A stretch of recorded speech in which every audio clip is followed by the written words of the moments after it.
Alright, hi everyone. Can you guys hear me?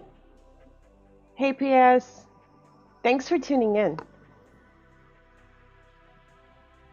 And thank you for following. Guys, make sure that you follow if you want to be entered in the giveaway. I don't know if it catches everybody who's just watching or only the followers. So if you can, just click the follow button. It would be great. Alright. I haven't streamed for a while, but we really didn't have much going on. I was busy doing my account building trades, and I was also getting into different positions. As far as altcoins go, oh my god, my cell phone's dead. Hold on a second. I gotta plug it in. So I just want to go over a few things with you because I did receive a bunch of questions and I want to address some.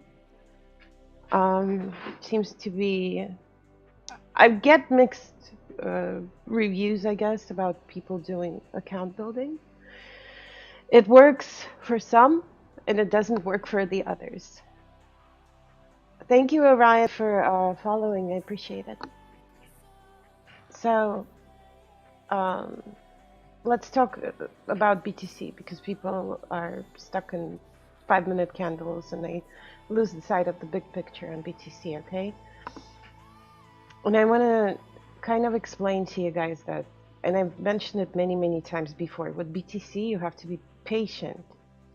Yeah, some are good and some are bad, I know. With BTC you have to be patient, okay? It's a slow moving coin. It's a coin that requires a lot of volume, whether it wants to go down or go up, okay? And I'm personally not interested. Yes, I'll talk about setting alerts and everything in a little bit, okay? I'm just gonna go over my plan of action right now. So with BTC, it's up to you. Of course, you can trade on 1-hour chart, you know, and 1-hour charts are fine as well. But I prefer to personally go on a 4-hour chart because it really allows me to position myself better in BTC, because BTC is like any other coin. It goes up and it goes down. But because it's a huge giant, it really takes a while for it to go one way or the other. Okay, so when on alts it would take a few hours for a coin to tank 20-30%. On BTC normally it takes, you know, days. So 4-hour chart works better for me. And a lot of people have been asking me, Koska, the BTC is tanking, oh my god. It's mostly for BTC and Ethereum, Costello, because both of them are very slow moving coins. And if I really want to, because let's take the measuring tool. Last time I bought BTC was at around 57, 58. I placed like 2 or 3 orders over here, somewhere in this area. And I've allowed this coin to do what it wants to do. And so far, I haven't sold yet. I'm at like 30 something percent profit. Okay? But if I would have been stuck on 1-hour chart, and I'm not saying it's a bad thing, you can absolutely go on 1 hour as well. You know, I would have traded all of this because you can still trade it, you know, base, right? And then there's the break, and you could buy anywhere in this section right here. But the percentages that you're going to be making, it's too small. So it's going to take, let's see, 1, 2, 3, like almost, you know, 10, 15 hours for it to climb up 2%. Am I really interested in, you know, trading, sitting there watching this or trading this for 2% gains? Absolutely not. So I prefer to work off different bases in BTC, okay? If we really look at it, where do we have a clear base? Right here, right? This is a base. Then we have a base over here, which is a stronger base. And then we have another base on this level. And obviously we have a much stronger, more prominent base all the way at 64 something, right? Yes, absolutely. I'll talk about the scanner alerts and whatnot. Okay, so am I interested in participating in this dip right now? Although we're under the base, let's see if we consider this a small base. We're 1.9% down. Not really. In order for me to get into any coin for position trade, it has to be at least 5 to 6% solid drop. And I've explained it many times before. The larger the drop is, the longer the drop. Like over here, we had a crazy drop, right? We had this base right here, and then this drop happened, and we went all the way down. 29% drop on BTC. The reason why I prefer larger, more prominent drops is because the lower it goes in a straight line, right? The higher the chances of it bouncing back up to where it came from. And over here, as you can see, it touched the previous resistance. I mean, touched the previous support, which became resistance, right? So if this thing would have dropped 2% and then bounced back up, would I have traded that? Probably not. I'm not interested in, because like you all know, we trade underneath the base, right? Previous support. And then we start buying lower and lower and lower and lower, uh, layering our buys, increasing the amount of money we put into the coin, the lower it goes. This way, we're safe because by the time this thing bounces after the panic, and trust me, there's always a bounce, the lowest buy, even if this coin never bounces all the way to where it came from, will compensate for my losses from the previous buys over here. But in order for me to have a nice bounce, right, I'm not looking and I'm not hoping for this thing to bounce above where it came from, okay? Hi, Koshka, is there any chance you can go through your trades on your new Binance account? I'm still kind of in the middle of trading, but this is why I'm trying to turn my phone on because it's on my cell phone, that Binance account. I need to charge my phone a little bit, and then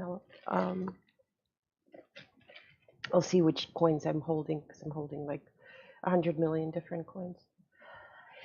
Okay, so where was I? Yeah, so I'm not really hoping for the coin to go above the previous base, right? Because it's a 50-50% chance, okay? What I'm looking for is for this bounce to happen, because if you look at it, after every bounce, after every drop, there's a bounce, After every drop, there's a bounce. This one took a while, but it still came up to where it dropped from, if you think about it, right? So I'm not buying in 1 to 2% underneath the base because there's no point for me to sit there and get this 1 to 2% profit. I'm looking for the larger drop, right? And then the bounce that goes back up to the previous base, basically.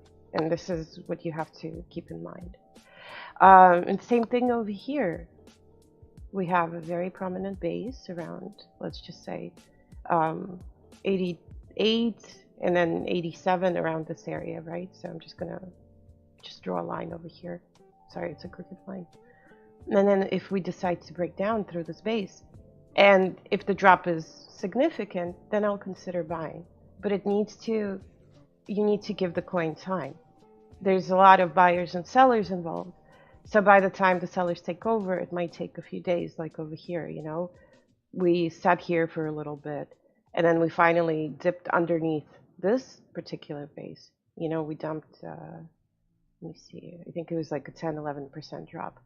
And this is when I start getting in, I gotta give the coin a chance to get to where it should get. And trust me, if this never happens, if from this point on, we're gonna bounce back up and continue, the trend upwards, fine. It's not a problem for me, I'm going to wait for another bounce, drop, and then participate in that drop. Okay? So I will establish a new base in the future wherever it's going to go. You said you always put in, for example, $300 in the account building. With the profit, you just play more coins at the same time then? Yeah, I do. Like, for example, from this trade, let me see. I'm just going to use BTC as an example, okay? So I'm 30% in profit on BTC, right? And what I can do at this point, I can take out my initial investment, right? Let's just say I put in $100 and I have 30 bucks in BTC worth of free coins that I made from this trade, right? What I'm going to do with that is I'm going to take this BTC and apply it to other alts. And whatever alt I trade, I do the same thing. You know, I can, if I'm holding an alt, like EOS, I'm holding everything. So I'm not even taking my initial investment out because I want more of that coin. But what I'm doing is for other alts, if I make profit on it, then I take it out and put it into other coins or put it back into BTC.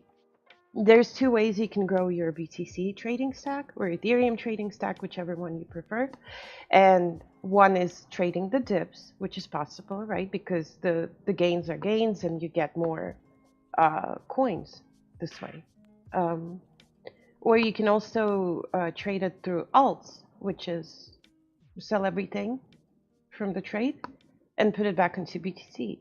And your Satoshi value will grow. And I also recommend that you guys, it's up to you, obviously, because a lot of alts are tanking right now, especially in Ethereum pairs. Let me see what I have. Let me see. Second. I would recommend that you guys don't concentrate on USD value. Instead, you concentrate on the BTC value, okay? Like the Satoshi amount. Won't I run in the problem of having less potential holdings if it crashes after you go to the next coin?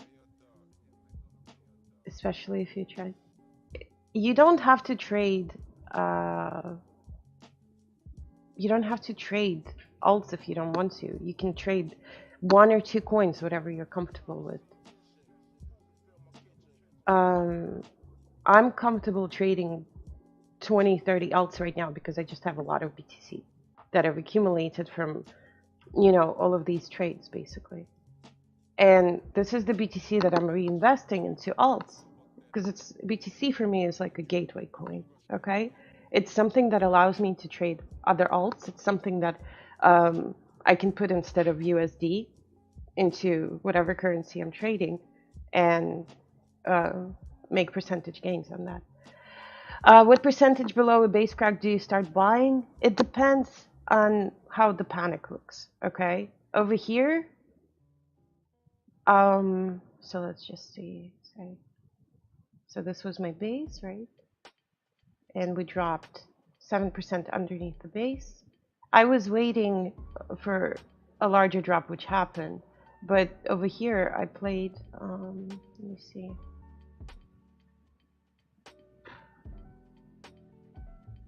I don't think I even sold this one. I think I nibbled, but I didn't sell it. I always start with a nibble, okay? It has to be at least a 5 to 10% drop. And it depends on a drop. Like this one, you know, or this one, it happened so quickly within, you know, a few days that I purchased, I just waited, you know, I purchased and bought it over here, traded this. And then this one, and then I also bought a little bit over here. Here we did have a drop, but I nibbled because we had a 7% drop, and my first buy-in is usually anywhere from 3 to 5% of my trading stack, okay?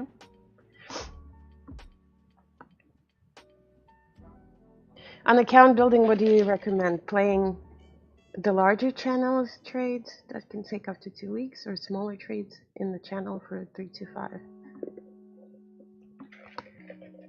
The beauty of account building, BB, is not that it's a 3 to 5% trade. The account building coins is something that can bring you, 10 to 20 to 50% trades. 3 to 5, I would probably honestly recommend doing then BTC or Ethereum or whatever you want, USDT pairs. Okay. All right, let me see. I want to go over some coins that I bought because everybody's been asking me about that. I've sold some at profit. I'm just going over the history of my on my account. 1 second.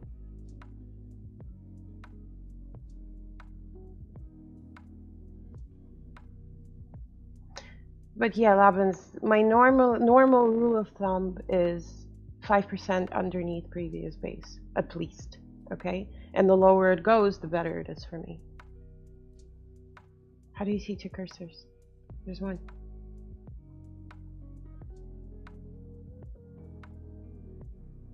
All right, let me see.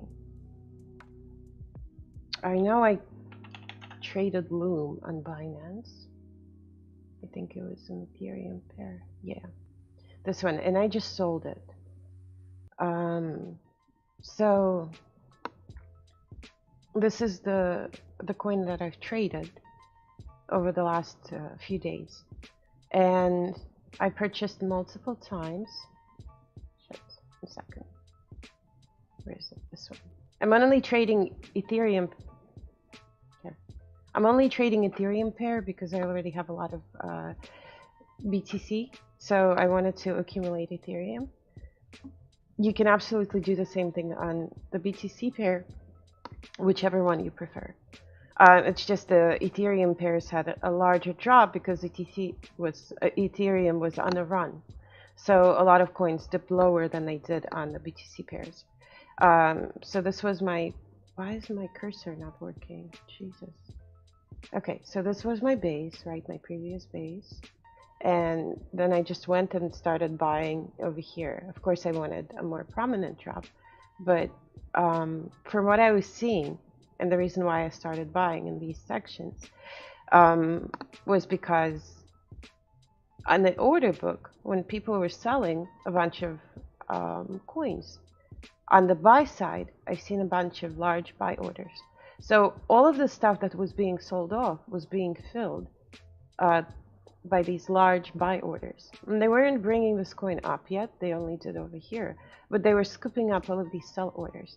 So I felt comfortable enough, because I do watch the order book when I trade, okay? Because this is where everything happens. If you watch the order book, then you can pretty much know what's going on and what the buyers and the sellers are thinking, okay? So I didn't really double up on these two amounts. What I've done was just buy pretty much the same. And the reason why I did it is because the drops weren't that juicy for me. You know, we didn't have like the straight 15-20% drop. But I also, what that allowed me to do is the lower the coin went, you know, like for example, this is the first time I bought, and these were the other ones. The lower the coin goes, with the same amount, okay, so with the same, let's just say $100, you can buy a little bit more coins than you did over here because the coin is cheaper, right? Yes, EM. Make sure you just post them, okay? So, and then, you know, this thing went back up, and I pretty much, I think I sold some over here, and then I sold a little bit over here. And I'm still holding. I'm still holding some of my profits. So I took out the initial investment on this one from these trades, right?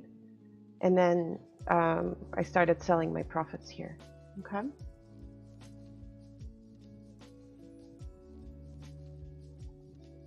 Account building, Kiefer, stands for account building. Okay, so my next coin is QLC. And the QLC, although we did have a nice dip, this thing is still sitting at the bottom over here, and I'm fine with it. I have no problems with this coin sitting at this price level, because everything that I see that was being bought, most likely it's going to go up at some point. So I'm okay with this.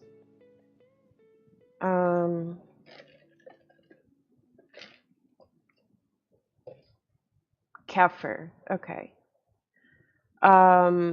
So with a QLC, I started to nibble over here and I nibbled over here. And then when I'm looking at the base breaks, right? So this was my first base.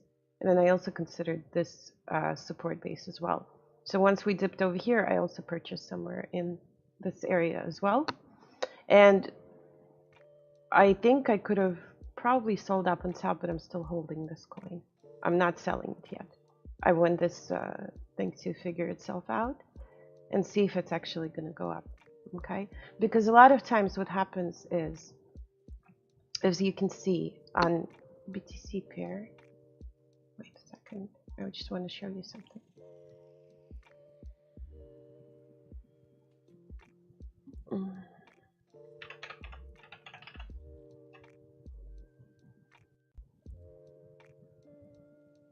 All right.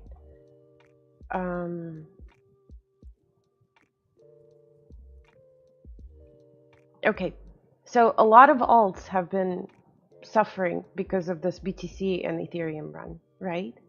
And then what happened was, now that it's kind of slowly calming down, I'm not saying it's going sideways, but a lot of time it is sitting at a certain price level.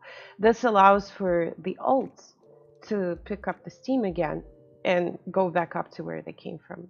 You know, because a lot of times what happens is, if BTC is on the run or Ethereum is on the run, the alts will adjust to the BTC price. Okay, so I'm not too worried about this thing not coming back up yet. I'm waiting for, I know there's going to be a spike up at some point. And I'm comfortable enough leaving the money in this coin and just giving it a chance to decide what it wants to do and at which point it's going to go back up. And if this thing decides to go lower, okay, if this thing decides to drop underneath this base, this is when I start doubling it up, okay? So QLC Ethereum, I'm still holding.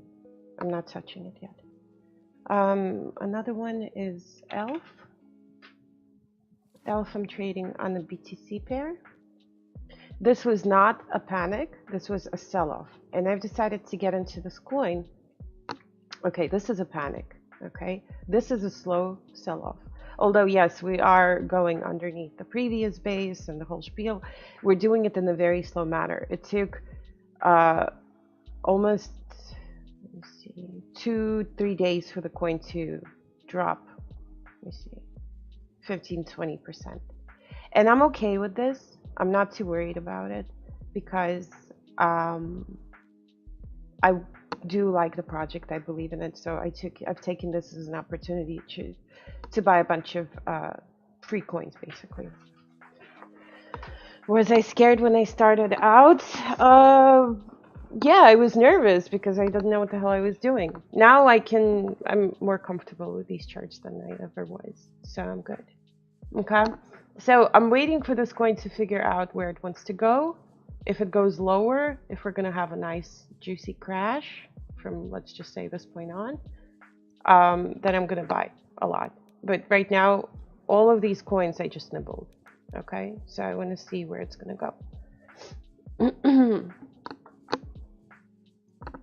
What else? AST, Ethereum. Same thing on AST Ethereum. This was my base, right here. This is my next base. We barely broke underneath it, so I'm thinking we're probably going to sit around here for a while. And like I said, I'm going to let the coin decide what it wants to do. I'm not going to sell at loss.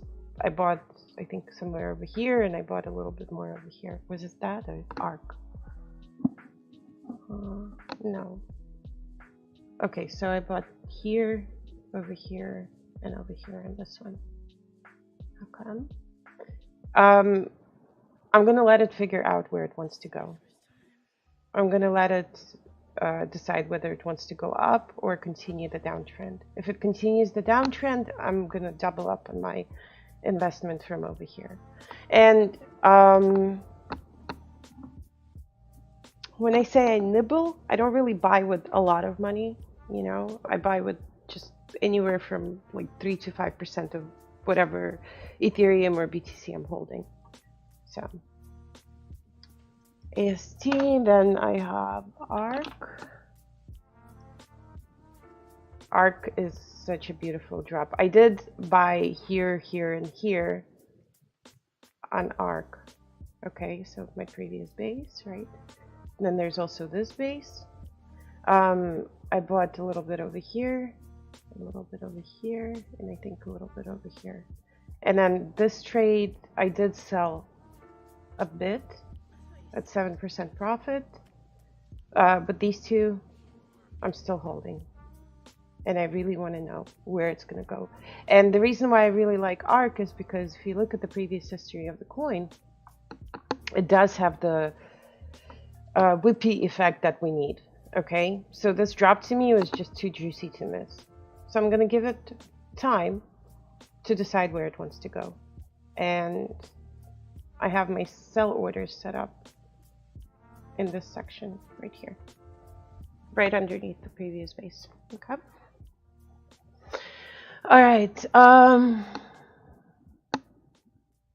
For account building, would you consider coin safe again after a bull rally, when it has returned to the base price, or just when it has been stable for some time?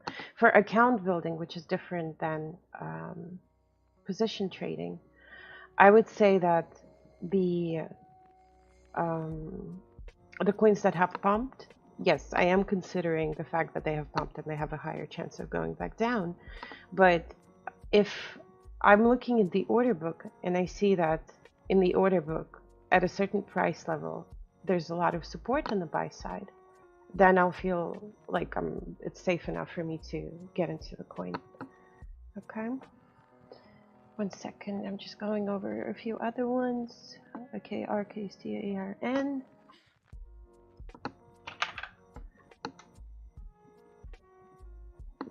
I think I went over ARN already, but yeah, this is something else. I just basically bought all the way here, and these are my nibbles, because in order for me to really start buying a lot, it has to go underneath this particular base. So if it drops lower, I will buy twice as much. You want to know how to properly identify the sell wall in the order book for account building coins. Do you look at the amount of the coins or the accumulative BTC price of that amount? I'll show you. Once I get to account building, guys, I'm talking about position trading right now, okay? So once I get to account building, I'll answer all the questions. All right. So a lot of coins, they have been adjusting their prices to what BTC and Ethereum are doing, okay? And I personally think that BTC and Ethereum, they're going to go either sideways, or we're not going to see a bunch of crazy pumps going on anytime soon. So it's going to give the coins a chance to, either go back up to where they came from, or continue lower. And if it happens, then I'm going to purchase more. Okay, for account building, let me see.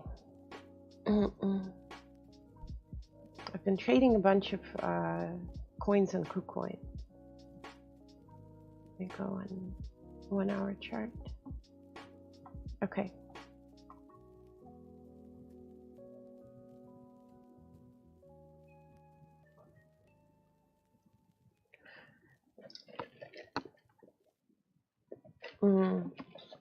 Let me go over some questions, guys. I want to answer a few.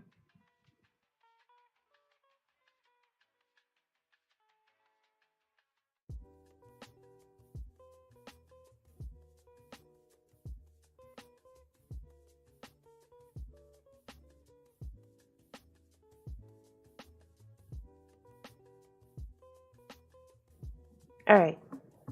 For this one, Alex, I've been trading it for the last 2 days, and it's been actually very successful. I'm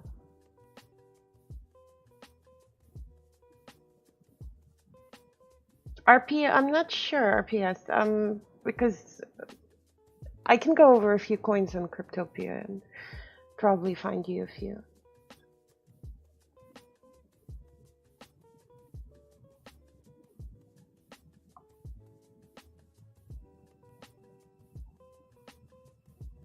when you're looking at the order book, okay, I normally, when it's an account building coin, that's a low volume coin. This one is not really low volume. This one is 13 BTC. But when you're looking, here, let me find something else, CVX. This one, okay? This is a great coin for to play with. It's a slow moving coin, but it does have nice dips, and the order book looks very thin, relatively thin, except we have these two big orders sitting here. When you're Thank you, Crypto Phenomenal, for following me. I appreciate it.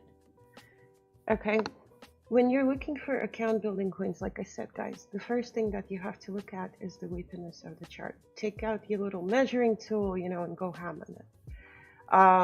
See if it does the ups and downs. This one's been really, really steady for me.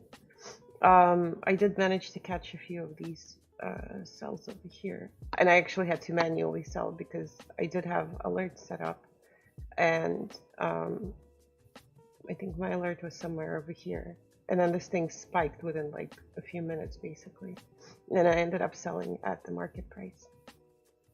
Okay, the first thing that you have to look at is the weakness, and then look at the order book. You see how thin the order book is? Wonderful.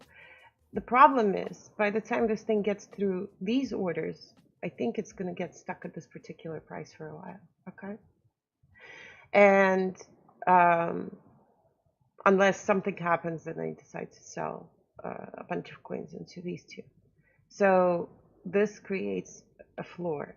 And larger orders, like this one right here, what is it? I don't even know right then. It was $1,000 orders, 1,000 coin order somewhere. Let's just say if there's 1,000 coin order sitting over here, it's going to create a ceiling, okay? Because a lot of times it just sits there and doesn't move. Once, you know, it waits for the order to be filled.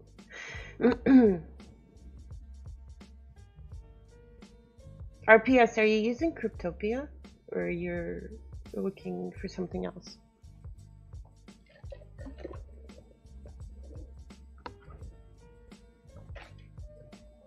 Why are you looking at the volume? You don't look at the volume. You have to look at the coins, at the order book of the coin. Okay? If the order book is thin enough, this is what creates the weakness. It's not that, you know, the bots are going crazy. No, it's not the spread. The volume is completely irrelevant. Okay? What you're looking for, look, we have 17 to 18, right? This is the order. I'm gonna mark them here. Okay, 17 to 18, right? And then the next order is at 16.6, right? So the next order is at 16.6, which is sitting right here, 16.6. And the next order is at 1600, which is right here. Do you see what it does? By the time these orders get filled, this is what creates the whippy effect. And you're looking for these kind of spreads in the order book. And you're not looking at the immediate buy and sell orders. You're looking at... I'm explaining it to you guys. Why do you say that it's a thin order book? There's a lot of buy orders, isn't it? You guys are not understanding the concept of thin order book. It's not that there's a lot of buy orders or a lot of sell orders. You're looking at the volume part. You need to look at the spread between the actual, or see where my mouse is? See where I'm pointing right now? This is what you have to look at. You have to look at the gap between the actual orders placed in the order book, not the immediate buy and sell, not these two guys, the ones below it and ones above it, okay?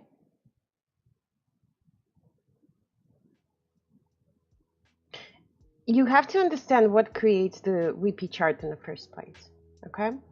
It's not that the bots are going nuts, buying and selling every 5 minutes up and down the order book, right? It's the low volume coins that have gaps in between these orders, okay?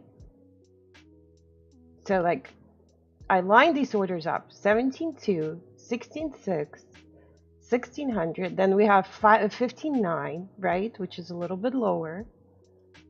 Okay. If these guys, the sellers, decide to sell their coins for whatever reason, what's going to happen is they're going to go down the order book, but because the orders are spread out too much, by the time they're done selling, let's just say like 1,000 coins, the price is going to drop all the way to 59 because these 3 orders are going to get filled, right? But because there are not any orders in between them, right? This thing is going to dump. And this is what creates the VP effect. Do you understand what I'm talking about? So when you're looking for a coin to use for account building, ignore the volume, okay? Ignore it. Ignore the fact that the order book looks like this. Ignore it, okay? That would happen if the sellers market sell. Like any other coins, these coins go up and down for whatever reason, okay? Whether it's they're reflecting on what BTC is doing, or somebody is selling something, or fat fingering, or whatever. It all depends, you know, because the coin doesn't stay in one price forever and ever. It goes up and down, right? So we're looking at the previous ups and downs, which have been going on here, right? And then the next thing that we're looking at is the order book. Guys, once you get it, you're going to be like, oh my God, this is so easy. So I'm trying to explain it to you, right? So for example, I'm a seller. I'm going to do a really simple example. I'm a seller and I have 1,000 coins that I want to sell, okay? And I want to sell them at the market price because BTC is going down. Or because I bought these coins over here, right? Or over here somewhere, right? And then I want to sell them at profit. So if I want to sell the coins, whether my bot is doing it, or I'm doing it on my own, or the price of the coin is going down because BTC is going down, or whatever reason, okay? Doesn't matter.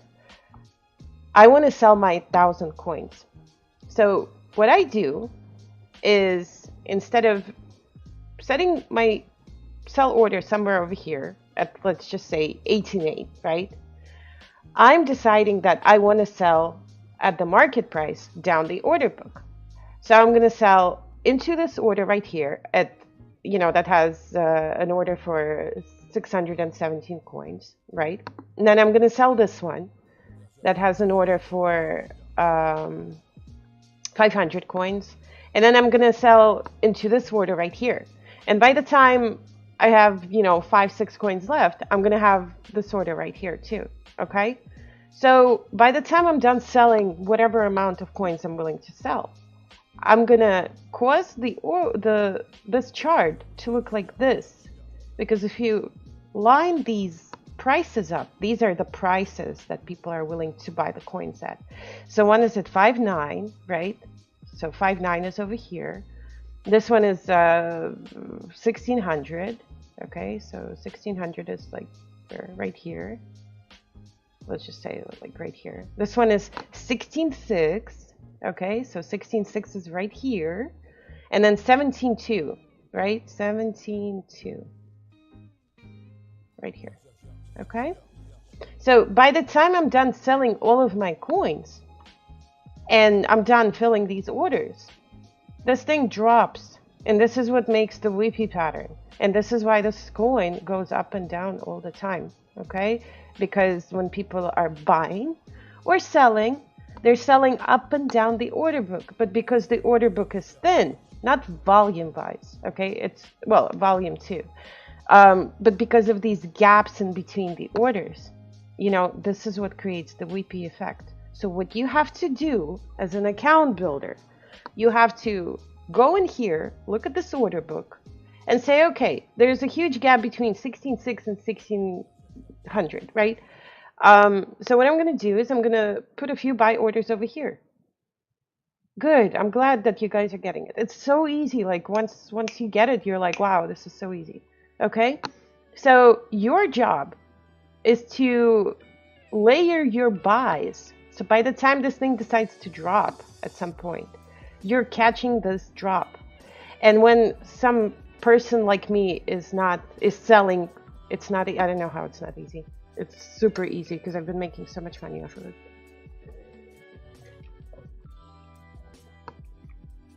So by the time this person sells, you are already good. You're already in position because your order is going to be somewhere in between that 16.6 and 1600. So you can put 16.2, okay, or 16.3, and place your order somewhere in between these two. And when somebody sells, awesome. You get this coin at this cheap price. And then when it goes up, you do the same thing for the order book on the buy side, I mean on the sell side. You see that there's an order at 17.8 right here, right? 17.8. Jesus Christ. 17.8. Let me see. Okay, 17.8. The next one is 18.810. 18.810. So like right here. Do you see how huge this gap between the orders is?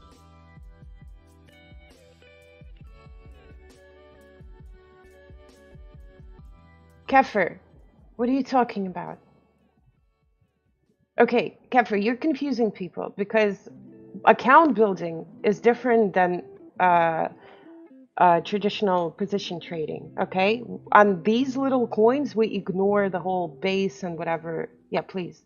We ignore this whole thing because it's completely different, okay? Account building and Chugza, you don't have to spam twice. I know I'm gonna get to your message. I just need time to read it. You don't have to follow the base breaks and all this other stuff because the volume is so small on these guys that panic happens all the time. But the panic is not caused by a lot of people selling a bunch of their coins. It's caused by the gap in these, in between the orders. So when you're putting your sell orders, what you have to do is place them between these other sell orders. And because there's a huge gap, you have all this place to put your sell order in. And then you take out your measuring tool. For example, you bought this coin at 16.5 and you sold it at 18.4. You're 11% in profit already. Okay? Okay, Chuk, so let me go back to your thing. The problem with account building, I found the gap above the support. I put the buys, some of the buys aren't hit. Then when I go sell, it looks like I look for the walls as well. But when I set my sell in between the gaps, okay, then before long, people start selling their sells below me so I can no longer get those high percentages. Because you're sitting there staring at this coin. You gotta give it time, okay? This might take a while, but these are solid gains and they're really easy to catch, okay? So instead of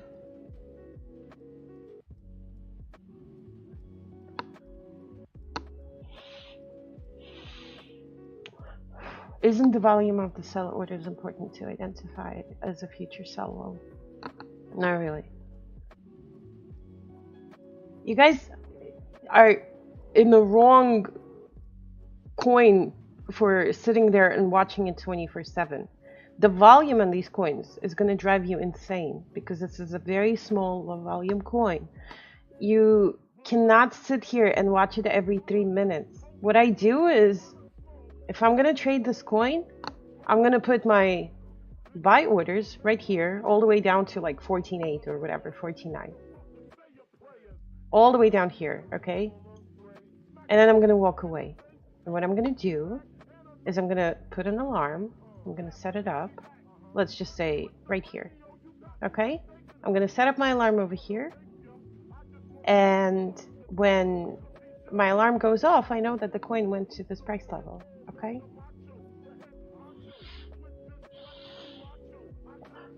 How do you cancel orders without canceling them?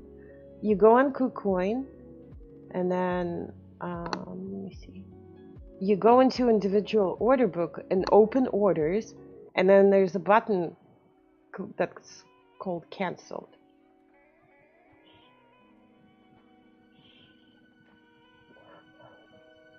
And then you just click that individual order and cancel it. Do I increase each layer on account building? I try not to. What I try to do is I try to basically evenly layer. Some people increase the lower it goes, but then keep in mind the gap is so large that you can pretty much play with the same $20 and you get more coins at the bottom over here than you would have for the same $20 at the top. Okay? All right.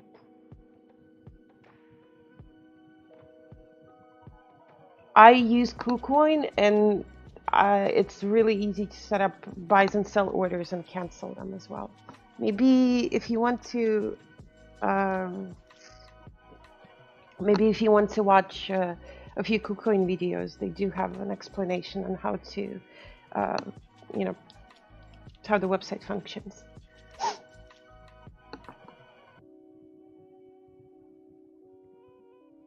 You're running with hot coffee? Oh my God, Jesus. Okay, so this is the account building. It's simple, but you need to have patience with this. FOTA is another coin that I've been milking, literally milking for the last God knows how many days. And it's been steadily giving me very nice percentage gains, okay? You can make anywhere between 10 to 20% on any of these dips. So, once again, I'm looking at the order book. The order book is a little bit too thick on this end, but it's fine because of, I can put a little bit more money in here than I did before. And this thing keeps going up and down, up and down. So, yeah. FOTA has been really good for me. I like it. GATS is another one. The order book is not thin either, but I've still been playing that. Let me see. Coin.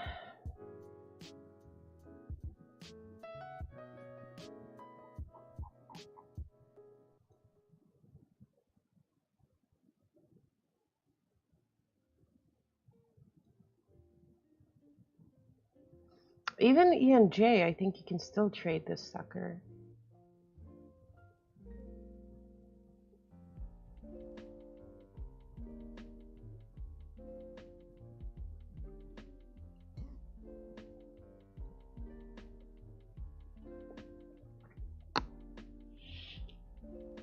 Low volume coins are more prone to VP behavior, absolutely. Because look, ENJ, if you look at it in any other exchange, it doesn't have the same whippiness as it does in this one, okay? So this is what allows you to make the percentages, basically. Let me see.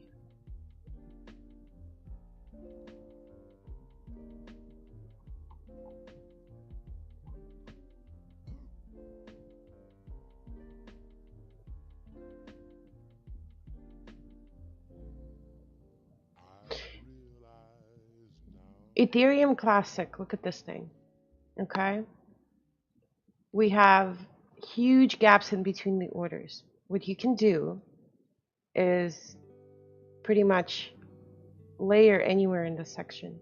We got 301, 249, 293, 290, 290, and then 27. So there's a huge gap between 29 and 27, which is like down below there. Nothing is stopping you from putting a few buys in here, okay? And you can absolutely catch this and then most likely make decent percentage gains on these, okay?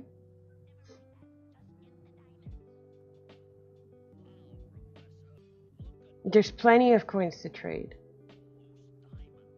And all you have to do is look at the order book, okay?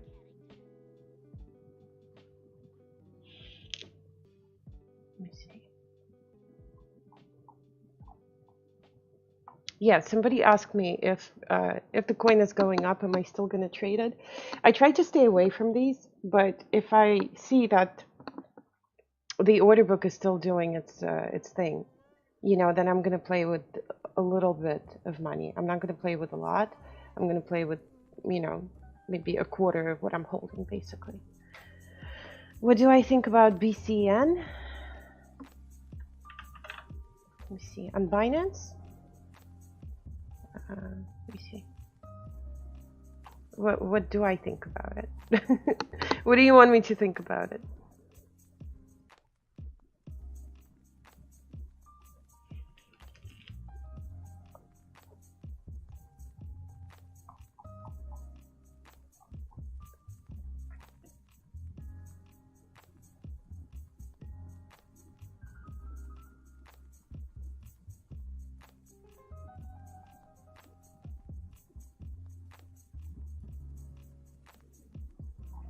I personally think that this coin pumped because it got listed on Binance, and I would not touch it right now.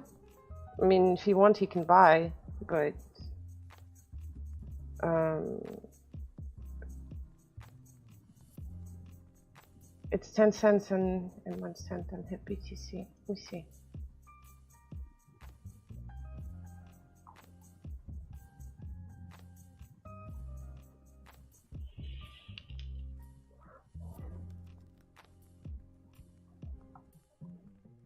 Well, if you want to transfer it from buy a bunch and hit BTC and sell on Binance, you can also do that.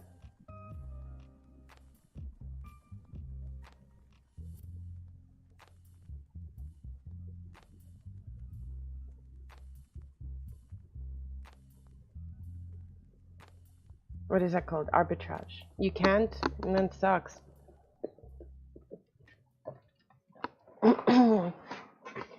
Let me see.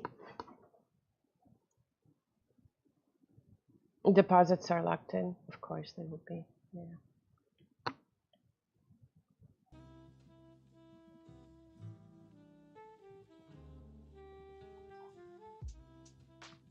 It's up to you, but I personally wouldn't trade it.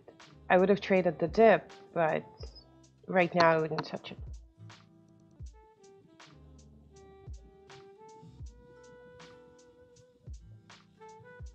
Oh, deposits are suspended on Binance? Yeah. That sucks.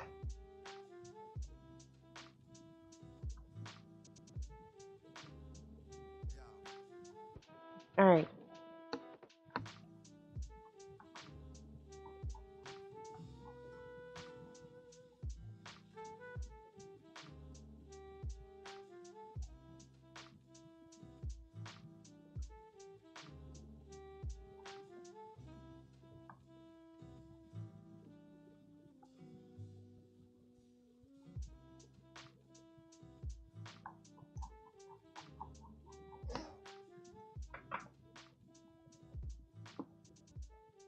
I'm gonna go back to giving you a few more account building trades. DAT, Ethereum, has been one of my favorite coins to trade lately. BCN is messed up. I don't know, guys. I would honestly, it's not a coin I would trade right now. If you want to, you can absolutely get into it, but be prepared for it to drop lower because you don't know what's going to happen and where it's going to go. It might go up to 20 cents. It might go back to 1 cent just to adjust itself to what's on BTC. I haven't traded on that one. On CCEX, I haven't.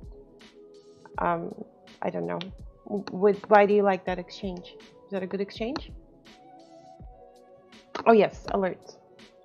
Okay, so like I said, for the alerts, what I do, for example, if I'm trading ARN, right, on Binance. So let me see.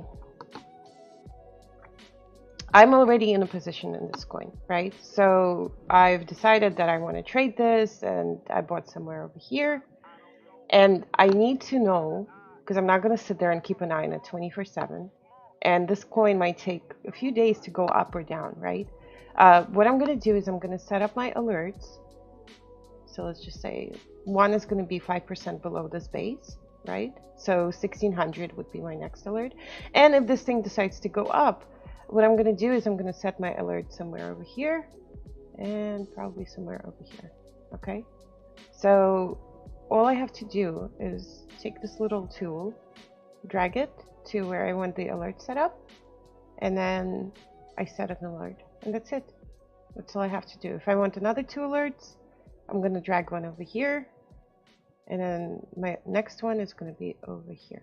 Okay, and this allows me to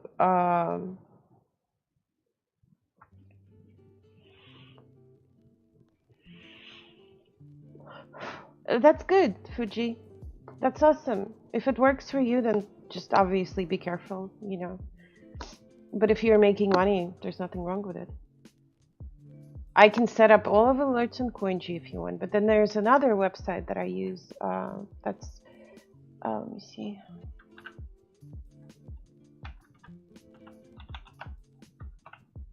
Jesus. 1 second. I need to open up my Telegram.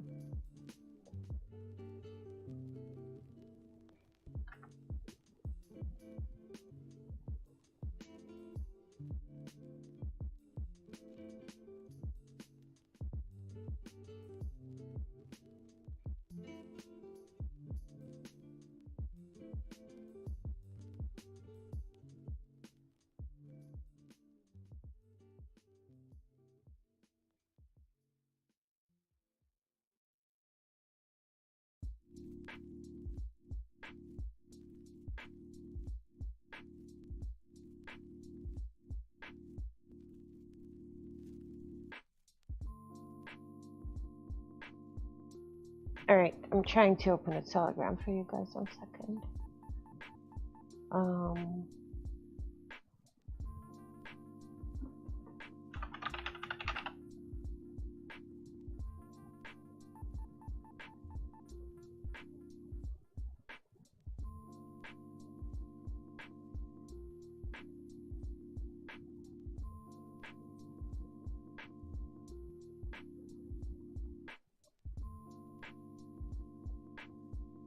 All right, can you guys see it?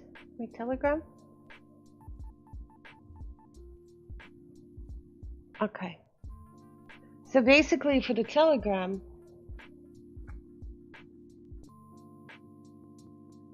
I don't know, I never had any problems on CoinG. So for the Telegram, I do have a few scanners set up there. So what it does basically, it here, I'm gonna move it over here. So what it does for me, yeah, I'm not interested in more than, I'm like, honestly, I'm such a slow trader. You can set up the 5% alerts as well if you want. These are absolutely free. You can get them from the Hoodloo website right here. Okay. And what I do is, where's my Telegram? So I have the HitBTC QFL scanner. I think it gives you like a 5% alert. I'm not really using it often, you know. But then I have the Binance QFL scanner, and then the this one, I don't remember where I got it from. But basically, it does give you a certain price level. Like this one is 3% below the base. This one's whatever. There's the Bittrex one, which is really helpful because anytime this thing drops below 10% below the previous base, like for example over here, you know, whatever over here, if BTC drops 10% below the base, this will alert me and tell me that, you know, there's a good drop. And then I go in here and I take a look at it, and then I consider whether or not I want to trade it, okay? Because the difference is between a panic drop and how are all URLs blocked?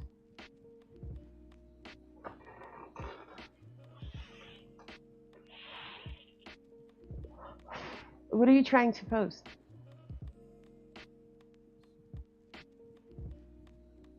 What are you trying to post, Kefir?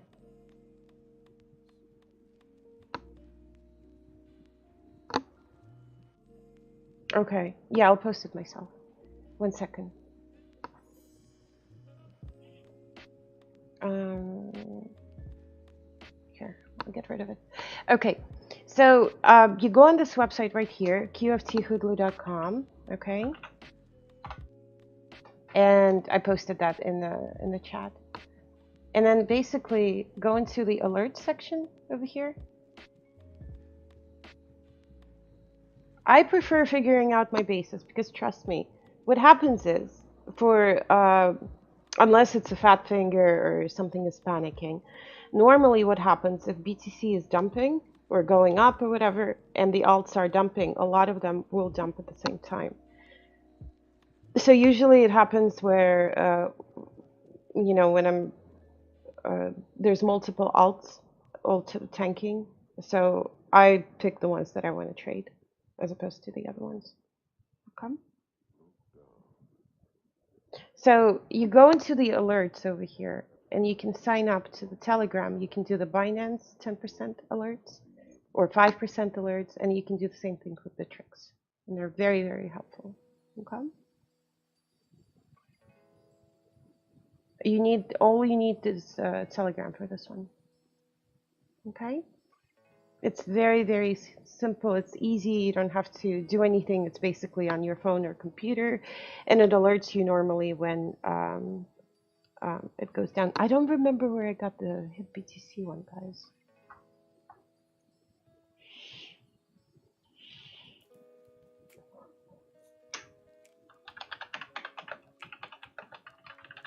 Let me see. I think you actually have to go and sign up to the crypto base scanner. It's this one right here. I personally don't use it, but a lot of people have found it helpful. You do have to pay for this one, I believe. But crypto base scanner is also really good because you can adjust it to your liking. You can set up certain alerts for certain coins, or you can manually adjust the percentage drop and your alert, basically. Your question above has disappeared in the feed. Can you talk a little bit about it? What was the question again? 1 second. How are you trading when you're out and about? Do you have alerts through mail or manually put in alerts on the app? Do you have a good system to alert?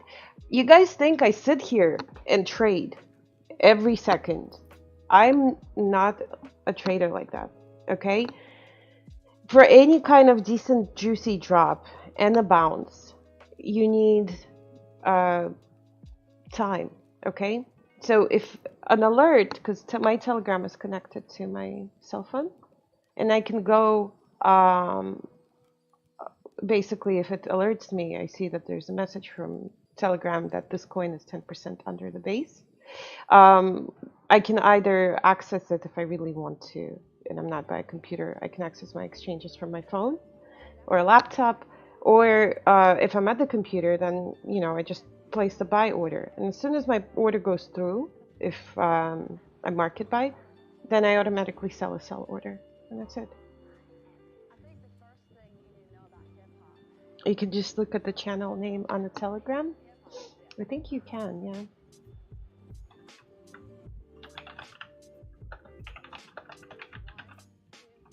Yeah, I think you can just type it in there. And that's it. And a lot of times, like I said, like on ARN right now, this coin has been sitting at the bottom for the last few days.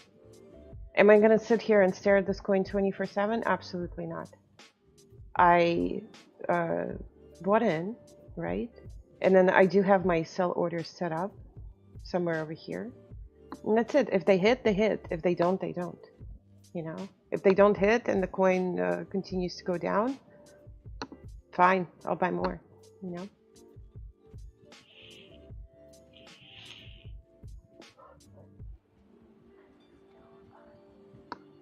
But a lot of times, This is what you have to realize, especially on a coin that has uh, a good chance of going back up to the bases. I'm not really worried about this drop at all.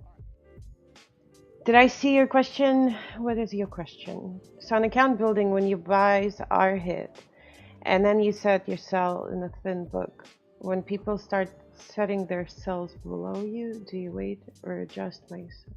No, I don't adjust myself. It's not people, it's the bots. And it's fine because I'm gonna let the coin decide where it wants to go. Because trust me, it's gonna go up at some point. I'm not worried about it. Okay? So if somebody else wants to, and I don't know how you're setting your sell orders. Okay? I don't know how you're buying and how you're selling. So if you're selling in a large chunk, you're obviously gonna trigger the bots because they're gonna be like, who is this person selling $200 of this worth of this coin if an average order is only $20 each, you know?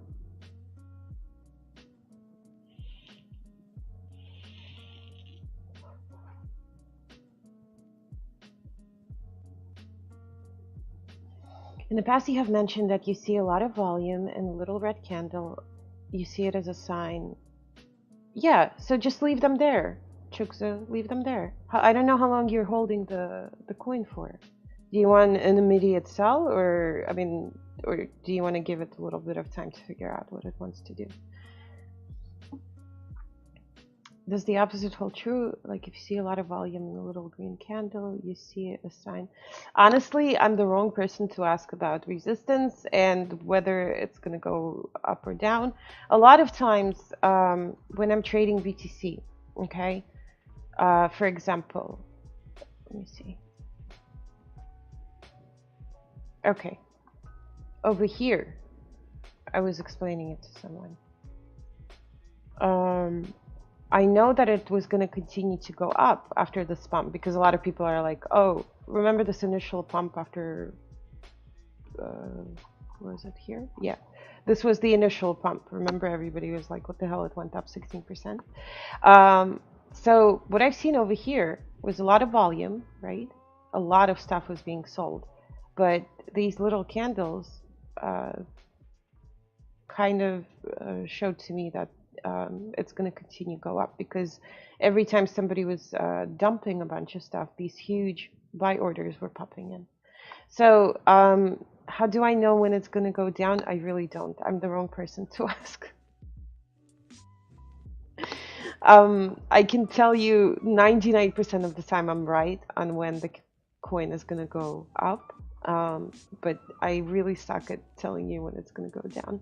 So I'm just, it's something that I'm not interested in because this I ignore most of the time. What I'm more interested in is, okay, we've bottomed, we're under the base. Awesome. I think this is when it's going to go up for whatever reason, and usually it does. Okay. So, on BitMEX, I have more success of going long because, like I said, I went long over here, I went long over here, and I also did go long over here. And the reason why I'm kind of successful in going long, and guys, obviously it's not like a tried and true and proven strategy, but it works for me, and I've been making decent money on it, is when we're under the base, right? And I see that there's a panic, and I normally go long somewhere like in these sections right here, because a lot of times after the panic, there's always a bounce, okay? And same thing over here, base, there's a panic, and then there's a, why is my thing moving? Jesus. Hold on a second.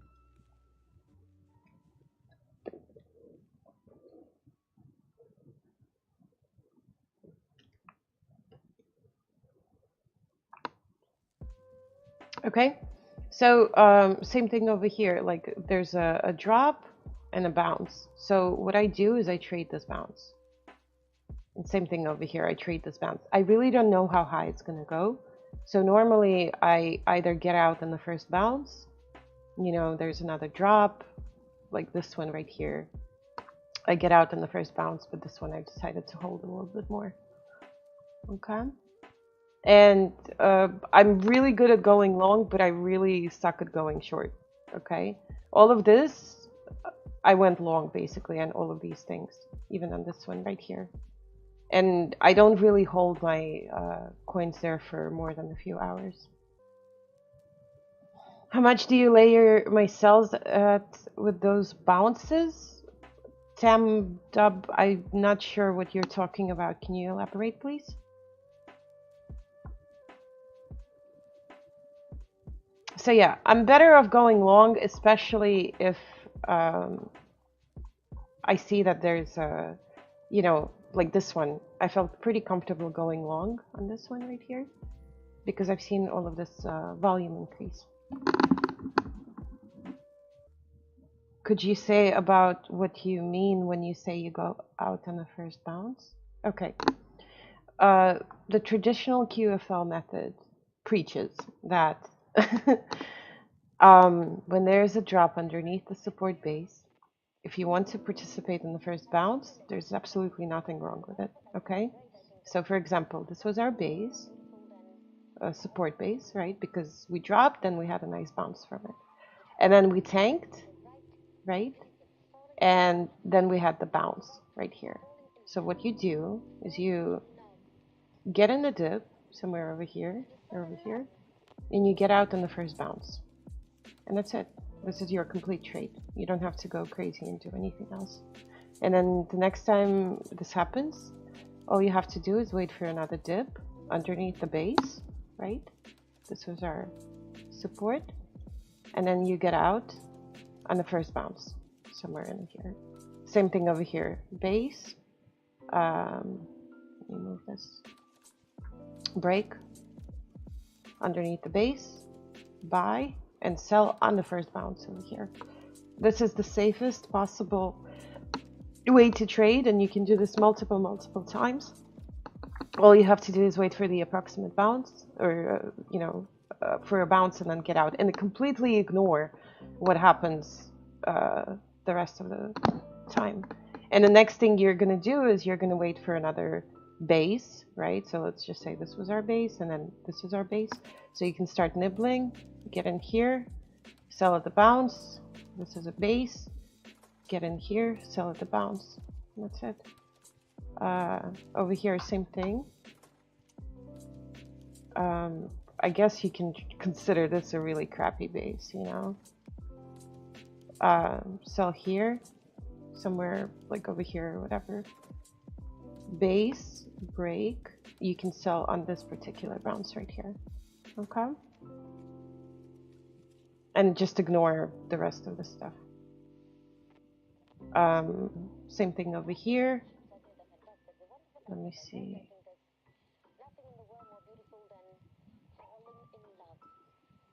I would not trade these guys because these drops are really insignificant.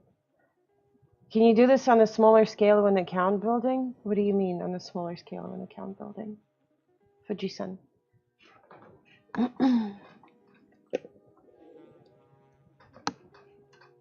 I personally, this is why, you know, because these, honestly, if you take this little tool, you can see that the bounces, the drops are complete garbage. You know, it's like 1% drop underneath the base. Am I interested in participating in this? Absolutely not.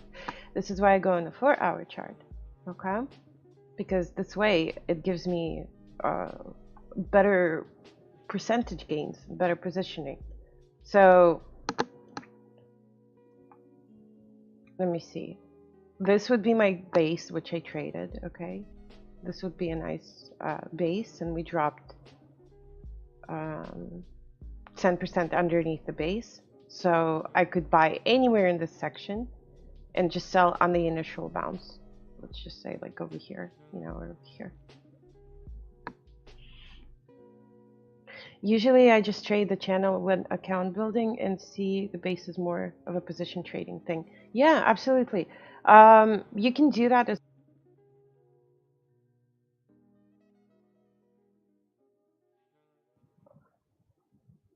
you can absolutely do that. I personally if I'm trading an account building coin, I normally go off the order book, honestly. Okay. And same thing over here. Like you can give me any coin right now, and I can do like pen and paper type of trades with you guys. So buy over here, sell here, buy over here, sell here. I used to do that when I used to just when I just started trading. So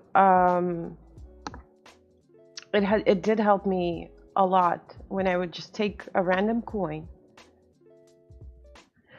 and scroll back in the past. And Luke said that you guys should do that as well. He mentioned in one of the videos, and just see how you would react to the drop and how you would practice playing these bounces. Okay. Would you buy BTC now for fiat for account building? Well, if you don't have any BTC already, then I would probably buy some. But then you would have to ignore the USD value completely. Okay? And just accumulate Satoshi value.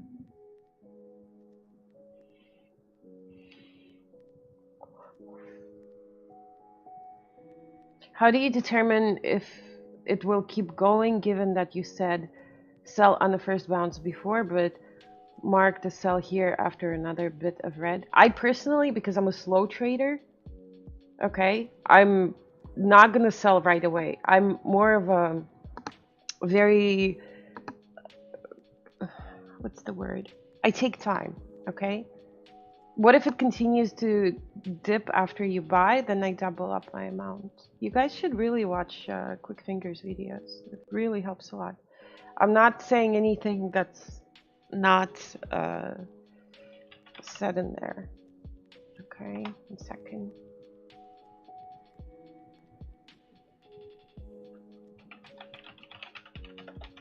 You guys, I'm gonna link his channel info for you. You can go over and watch all of his videos. That's the guy whose method I use in my trading style. Yeah, there you go. Crypto Little Jews, keep just watch those videos. Watch a few that says let me see, which one is it? How do you trade Ethereum and win in every trade? This one. This one is a very, very good video. It pretty much explains everything. Okay? But also keep in mind that his method of trading completely ignores technical analysis. So if you're going to try and apply technical analysis, you're digging your own grave, okay? Because this kind of method of trading is about predicting. I mean, not predicting, I'm sorry. This method of trading is about reacting instead of predicting, okay? And which brings me to another really good video, which is this one. Okay, so watch these two videos first, and then you can go and watch the rest of them. Because for me, technical analysis doesn't really work. You lock yourself in a certain position with the beliefs that you established based on whatever patterns you're drawing on the chart. And then the coin will still do whatever the hell it wants to do. And a lot of times when you're hoping for one scenario and then it doesn't work out, you are not prepared for anything else. So the way I trade and the way Quick Fingers Luke trades is that we're literally prepared for any situation. So even if I'm gonna buy over here right now, considering the previous supports, right? And if I have, let's just say $10,000, am I gonna put $10,000 in here right now? Absolutely not. I'm gonna wait for a nice break. If the coin dips 10% below the previous support, let's just say like over here somewhere, right? This is when I'm going to start buying more. Because like I said, the lower the coin goes, the juicier the drop is, the more chances I have of this thing bouncing back up and making really good percentage gains on it. Okay, so did I go ham and bought all in over here? Absolutely not. Hey Gilga, how are you? Absolutely not. Did I go in and buy with 100% of my? What the hell's going on with it? Did I go in here and buy with 100% of my um, trading stack? Absolutely not. I went and bought in. This was a 10% drop underneath the base. Okay, and I put maybe 5 to 10% of my initial investment in here. And then I'm still riding this, and I'm 33% in profit on it right now. But if we break 6K, okay, this thing would have gone like this underneath it. And we had a 30% drop underneath a very prominent, strong base. Then, of course, I would have played with a lot more money here. Like I did right here. This was one of my best trades because we were about 30% underneath the previous very strong base. Okay, and this trade took about a week to complete or more actually. And I bought at the bottom, and I bought over here as well a little bit, and it made me, you know, close to 70-80% on BTC trade in a few weeks, which is insane.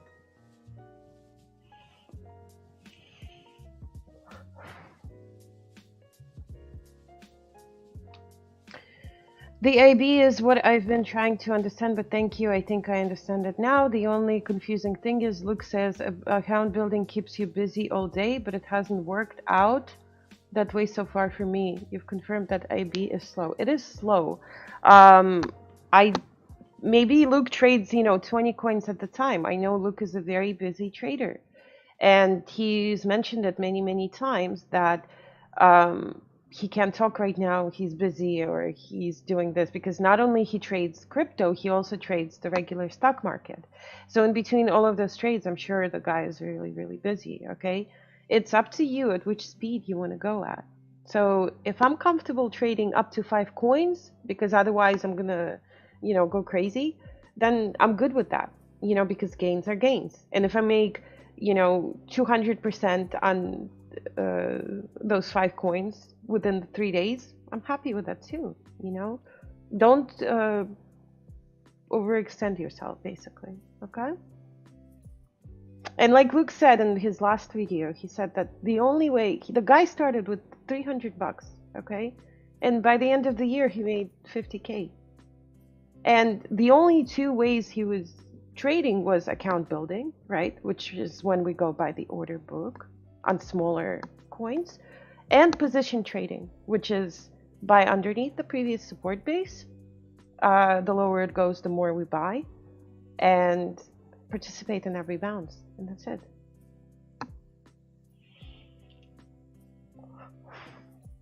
He also seems to play a ton of movements on a bunch of charts. Yes, he is, but he's a professional trader who's been doing it for over 10 years, okay? So get comfortable, do it at your own speed first, okay? A lot of you guys have zero patience, and I've mentioned it many, many times before. It doesn't matter what you want the coin to do, whether you've decided that your TA is #1 TA in the world, or you've decided that based on everything and the stars that are aligned in such manner, you decided that this coin is going to do that. The coin is still going to do what it's going to do. And all you can do is be prepared for any situation, okay? And like I said, the lower it drops, the more money you can play with. So this is why in like Quick Fingers Slack and Discord, every time there's a huge panic going on at the market, it's party central, okay?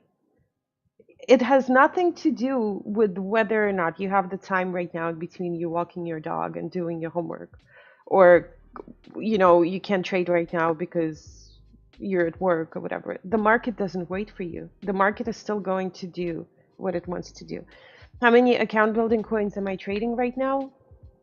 I'm on KuCoin. Let me see. I'll tell you.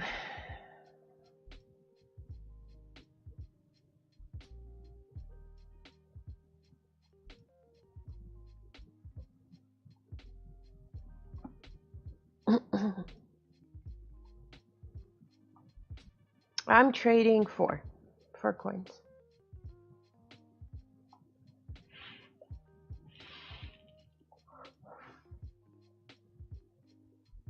Yep. Yeah, I'm trading for coins. And if it helps, a few weeks ago I transferred uh point zero 0.08, I think, BTC on KuCoin just to play around. And I'm up to point 0.9 BTC now. No, sorry, 0.19 BTC now.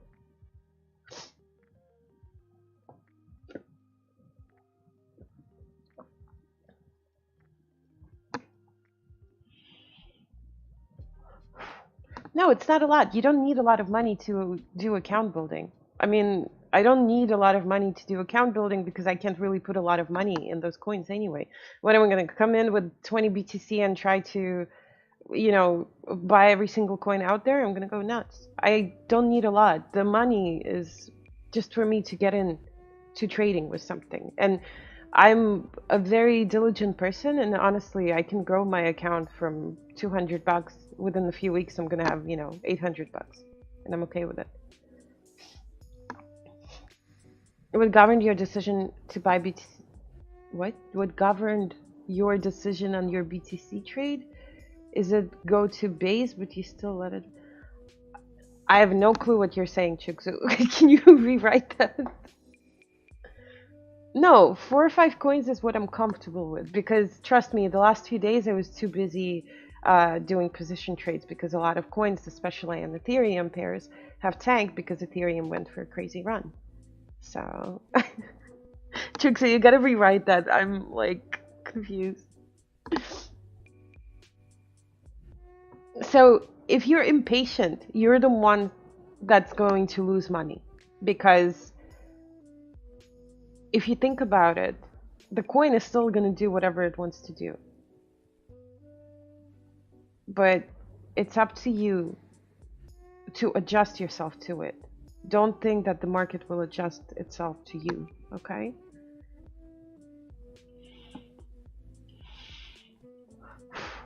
You started with 300 USD 3 weeks ago, and now you're like up to $330. But have you increased your Satoshi amount? Because when I'm doing the account building trades, I completely ignore the USD value. I'm concentrating on Satoshi value. And I'm sorry, I'm using USD as an example. You wish you started way earlier? Yeah, see, if you increased your Satoshi amount, that's great. Because in a few more months, you're going to have, 0.1, 0.2 BTC, and you can take that and, continue to either build your account or do position trading. Do I have any other prerequisites for good account building coin apart from thin order book, whippy charts? I mean, do you have any time frame of volume percentages, etc.? No, not really. But trust me, like I said, if you are on the account building coin, right? I'm gonna go and let me find something for you.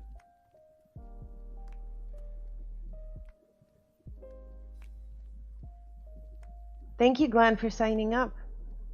Thank you. Okay, if you're an account building coin, right? For example, this one, and let me see what the order book looks like. Ah, the order book looks really good.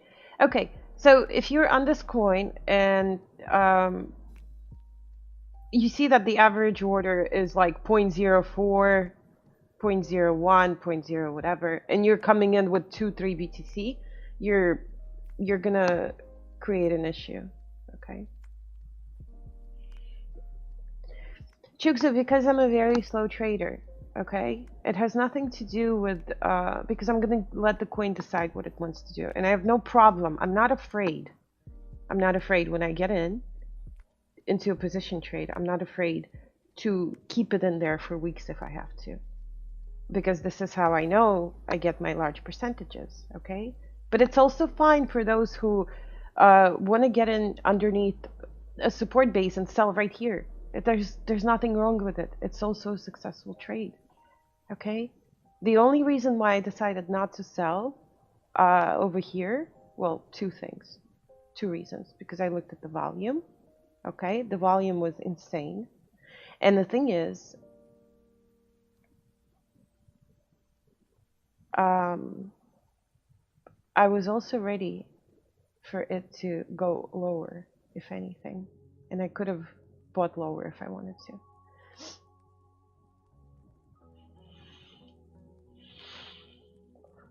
Exactly. Profit trade is a successful trade, and you really don't have to panic because if you manage your money properly,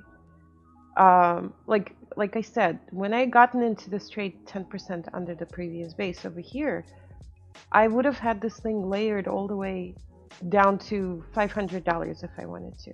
And believe me, if Bitcoin will ever go to 500 bucks, I'm gonna go all in.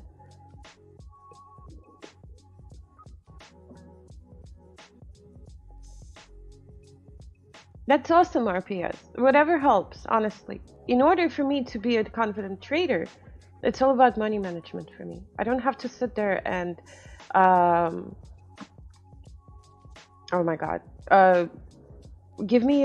send it to me on Discord. I'll repost it. This Nightbot has to be disabled.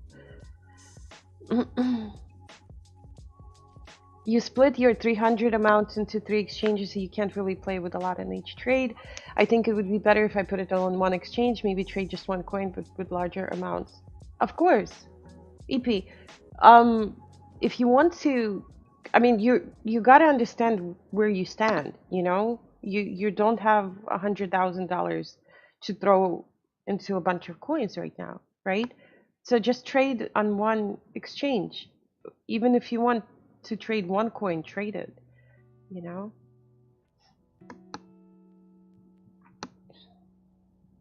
All right. Here's the link that RP posted.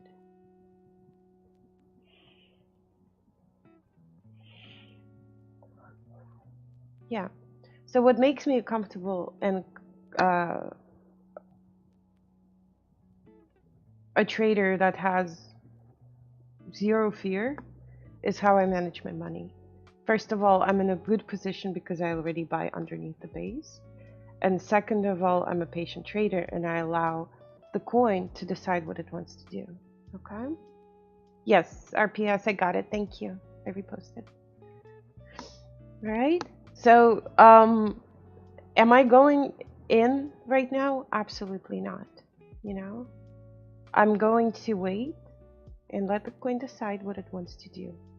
On BTC, the 2% drop is not interesting for me. If we decide to drop underneath this base and we go down, 10%, then I'll buy. Thank you, Kurosaki Kamina. Okay? So, it's very simple. All you have to do is look for the previous base. Whether you do it on a 4-hour chart, you do it on 1-hour chart, you do it on 1-day chart, anywhere underneath the previous base is a safe place to buy. Okay? Anywhere over here. And all you have to do is participate in the first bounce. If you don't want to trade like me, where I hold my coins forever, there's nothing wrong with it. You can absolutely get out in the first bounce. Okay? But remember, if you only have so much money to play with, please build up your account first, okay? EDO.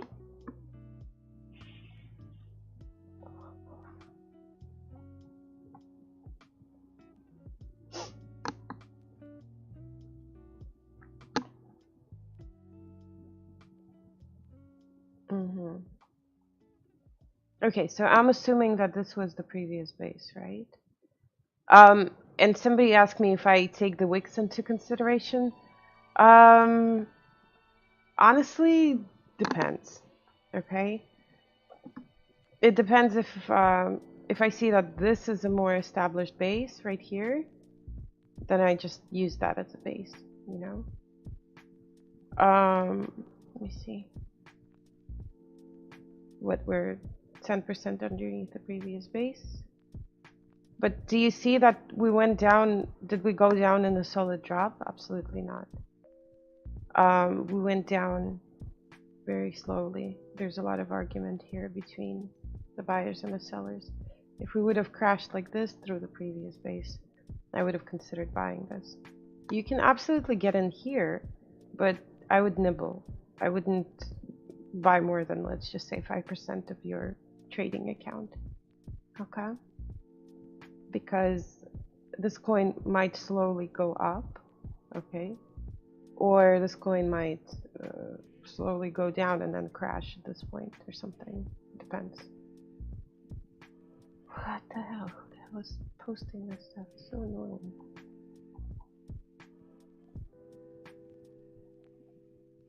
Okay. See, like over here, we pretty much had the same situation. I'm just using this as a previous example, right? So this thing dumped and then it sat here for a while and then it started to go up slowly. So this might be probably the same thing, you know, it might do this. Because, like I said, whoever bought all of these coins that were being sold over here, they might probably want to bring this coin back up at some point, okay?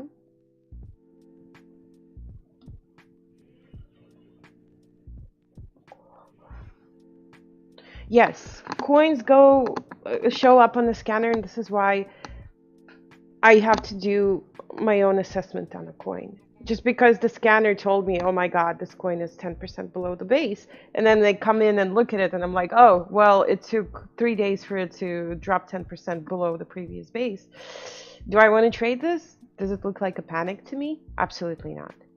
I might consider buying in here, you know, but what this shows to me is that there's still plenty of buyers. Okay, well, the panic is caused by increase in sellers and not enough buyers. Okay. Does it make sense to trade altcoin base crack which are caused by sinking? Nah, I would say you don't trade altcoins, but actually you could take Ethereum USD, which is to trade directly. I would say you don't trade altcoin, but actually you could take Ethereum USD. You can do whatever you want. If you want to trade, like in the beginning, in the first few months, the only thing, well, not months, first few weeks, the only thing I was trading was Ethereum and USD pair. Okay, there's different reasons why, like I said, why the coins are tanking. This particular drop has nothing to do with the coin having bad news or the project is garbage, none of that stuff. It's adjusting to what Ethereum is doing. And at this point, if you look at Ethereum, at the Ethereum coin, Ethereum USD pair, it was pumping up. So a lot of these coins adjust themselves to what the Ethereum is doing. And then at some point, if Ethereum goes sideways, the coin will go back up. Or if the Ethereum is going to tank a little bit, the coin will go back up. So basically, in this particular situation, it was just, you got to follow the money flow. What was happening over here is that people wanted to get into Ethereum because it was pumping. So they were taking all of their coins here, they were selling all of their coins to jump on an Ethereum train, okay? Do you think bull market is better for account building? No, it's not true. Give me 1 second. I just want to grab some water. Hold on.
All right.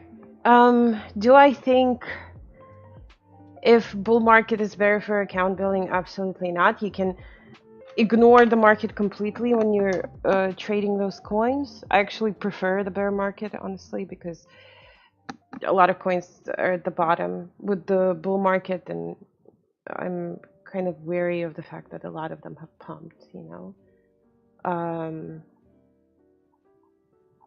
You can trade any of this essentially and make a lot of money on it. 1 second, 1 hour.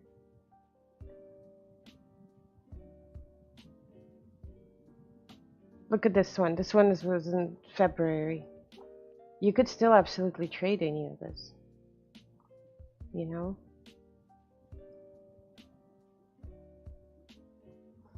This was a pump. But yeah, this was in a bear market. So you could still absolutely make money on these. Because you're not looking for a general direction of a coin. You're looking for these ups and downs. And this is what matters. These ups and downs. This is what makes you money. You can still do it on the way down.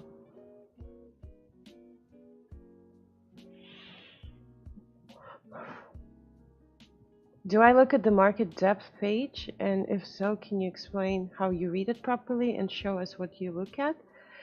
Are you talking about this thing right here? I really don't. Well, except somebody's buying 76 Ethereum right now. I don't really look at it when I do account building.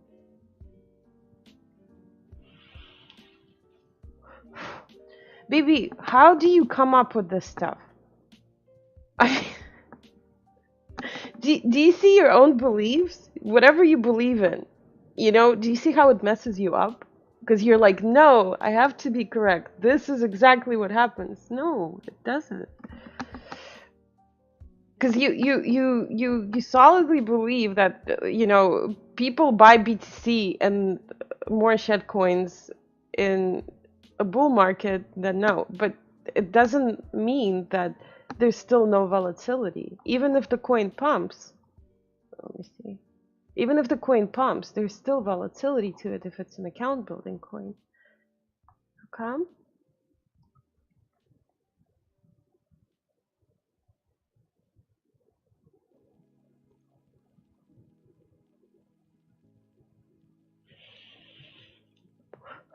Of course, they were more active a few months ago, but like I said, the account building coins, some of them, especially on like Cryptopia, you know, you could see that um, some coins perform very, very well, you know, for months, and then they die a slow and painful death, you know, or they stay dormant for a while, and then they spike up and do all crazy whips, all kinds of crazy whips, and then die again.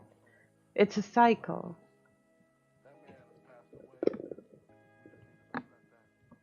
The entire market cap went down a bunch. Absolutely, yes, I know, because BTC was pumped and the whole market was pumped by a bunch of noobs who just came on board. And they were buying all kinds of crappy coins, you know, and pumping them. But it doesn't mean that you can't trade any of this stuff, you know? It doesn't mean that you can't participate in any of these ups and downs.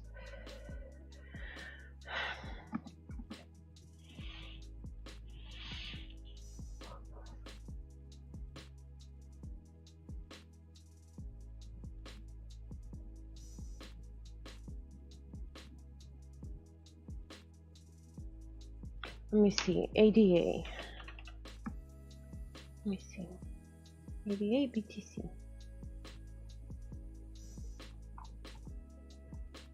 Do you know what this whole thing shows to me? That shows to me that although, yes, we do have sellers, but there's enough people who are interested in buying it, okay? So I would say that if you can nibble a little bit if you want, position yourself in a trade, right? But keep in mind this particular base. Do I do ICOs? No, I don't.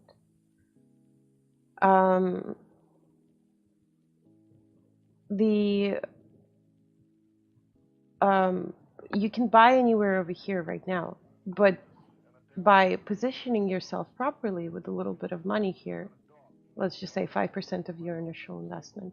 Also keep in mind these other bases, okay? Because in case this thing decides to dip at some point, you're always ready to buy more. And the reason why I feel so confident and relaxed about positioning myself in these trades is because I know that no matter how low the coin is going to go, I'm still ready to buy more, okay? And this is why it's really important to manage your money in such a way that the lower the dip is, the bigger the dip is, the bigger the drop is, right? The more money you're going to put in. So on a 10% drop, you're putting 5 to 7% of your whatever trading stack. If it drops another 10, 15%, then you can double that amount of money up, you know? If it drops lower, then you can triple. Because by the time this thing decides to go up, like I've mentioned it to you guys before, by the time this thing decides to go up, this last investment is going to cover for your losses from these two, okay? So absolutely, if you really want to get into ADA, position yourself in the coin right here. But if it decides to dip lower, then be prepared to buy more and more, okay? It's just a safe way to trade. This way, yes, you're not going to go in with 100% of your money, but you're safe because, you know, even if you invested $100 here and the coin went up 20%, you're making money on it. And the more it dips in a panic, the higher chances you have of making even more money if you trade that particular panic underneath the previous base. What are my thoughts on WC? I don't know. Let me see.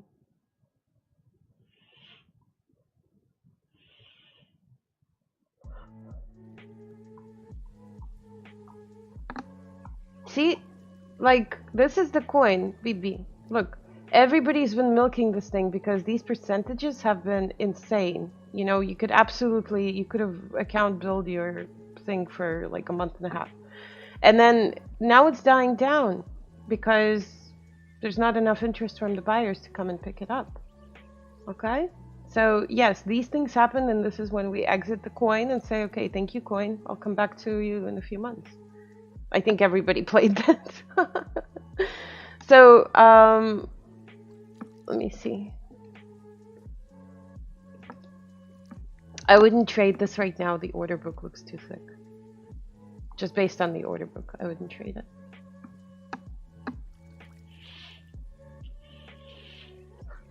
Straight down the water closet, yeah.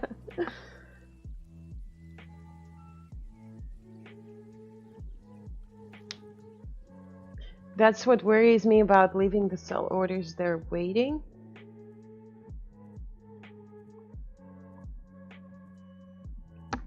You're still in from 4,500?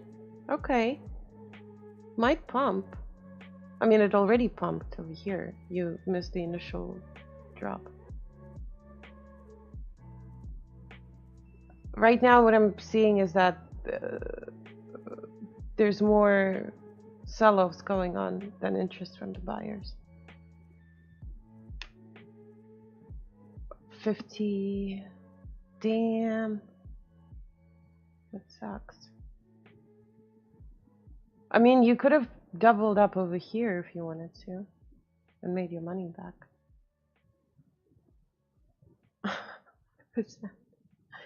Hi, Mimi.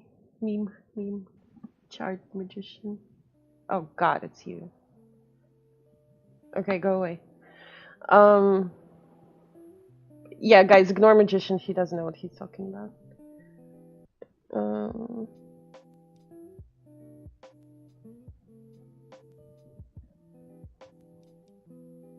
He's just gonna pretend to be cool and try to, like, give a bunch of stupid jokes to everybody. So, Chuksu, for the BIP, like I said, this coin brought me a lot of money, okay? And I've been trading it for, like, this whole time. I've been making a lot of money off of it. But like I said, what you have to do is, instead of increasing and increasing and increasing most of your, trades and stuff. What I did here is I basically went in with the same amount of money as I did over here. And yes, although, I was at like 15-20% loss, it's okay. I decided to cut this loss and just get out of the coin completely because this thing just, died a painful death basically, and it's still dead. Okay. So, with the account building coins, you do have to be careful in the situations where the coin is doing wonderfully, and then at some point it just decides to die. So all you can do is cut your losses and get out, basically. Okay.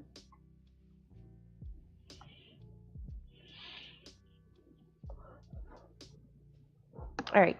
I'm gonna go do a giveaway now. I'm gonna do a giveaway so you guys can win.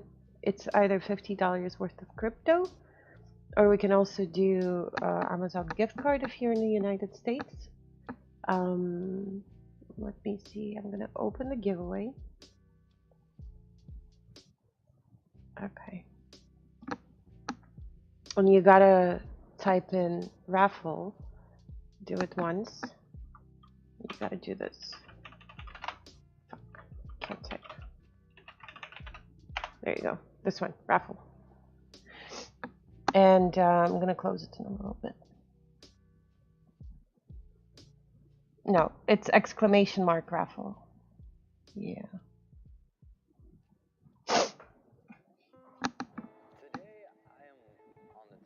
And if magician wins, we're gonna reroll. Let's put it this way. Let's set everything straight. Marijuana does not harm you. Marijuana does not have you. All right, I'm gonna keep it open for a little bit so you guys can enter. Mental disorders, depression, suicidal. If you started when it died and you didn't know it will die, I would be waiting. I'm just trying to figure out when not to wait. If you started when it died and I didn't know that it will die. Smoking with my nephew, okay? We smoke inside the house. Well, you also have to look at the order book, okay? He smokes. And obviously, when you look at this, so for example, you bought it over here, right? And then this thing decided to die. Sucks. Then you would probably have to get out. Okay?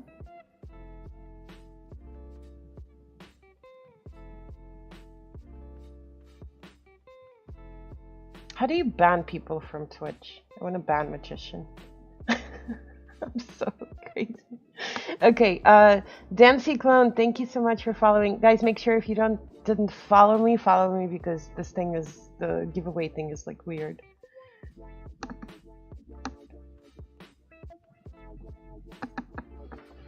Alright. Obviously, Chukzu, we can't really predict the future. We don't know what's going to happen, okay? So a lot of times,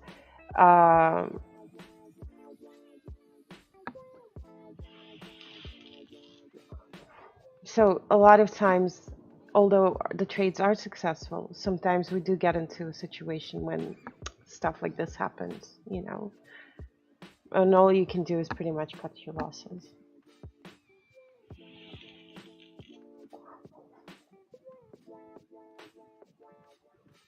All right.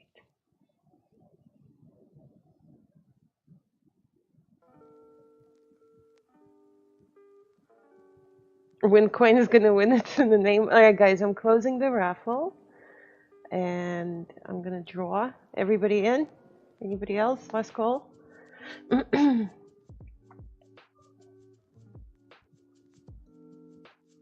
right. Thank you, EM6996, for following. All right, I'm gonna draw. Dun, dun, dun.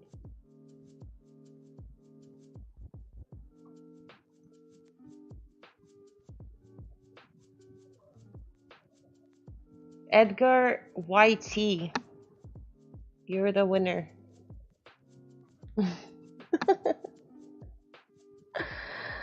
Yay.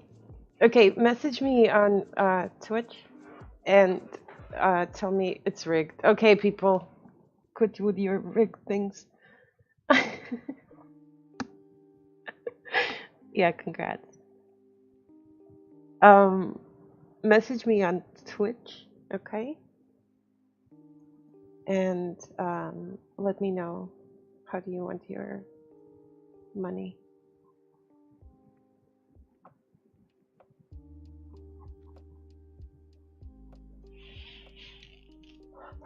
Wow, you guys are actually less salty about somebody else winning. That's awesome. You're getting better, people.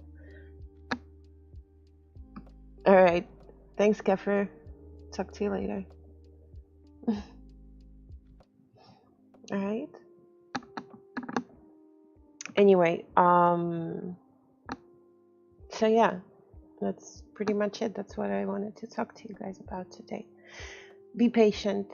I know it's a lot of work, and trust me, as easy as I make it sound, it's not easy, and I know because I've been there with you, and I am, you know, putting a lot of work and effort into making money.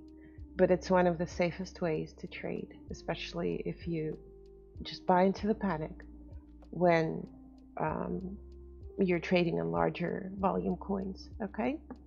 And for account building, please, the only thing you have to do is look at the order book, okay? Look at the weakness of the chart, and the next thing that your eyes should go on are these little numbers right here. And just draw them out on the chart. See how apart are the buy or the sell orders are. And if you see that there are huge gaps between them, then you're like, you know what? How about I layer over here and I put some money in here and in here and in here and see what happens. See if it's going to go lower and you can catch these dips.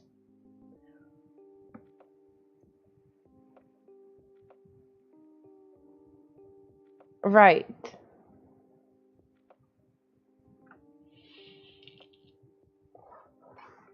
HPB sounds like an STD.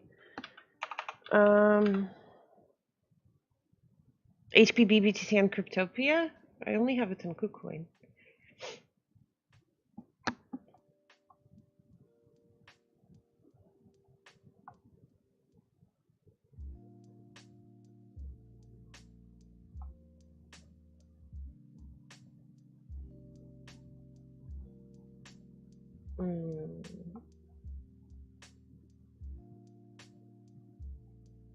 The order book looks kind of thick.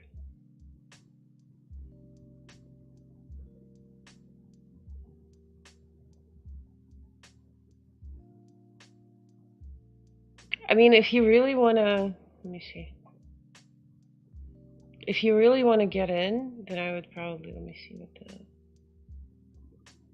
I mean, this is not an account building coin. I mean, although you can consider it an account building coin. You can position yourself with a little bit over here, but I would probably layer lower. Maybe down to 34, 35. Okay? And then just set your sell orders in this section.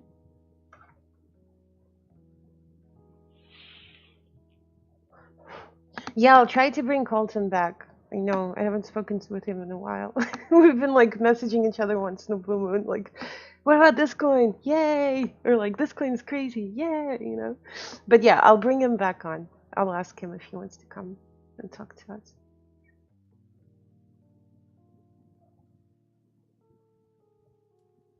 Was I born in Russia? Yes, I was.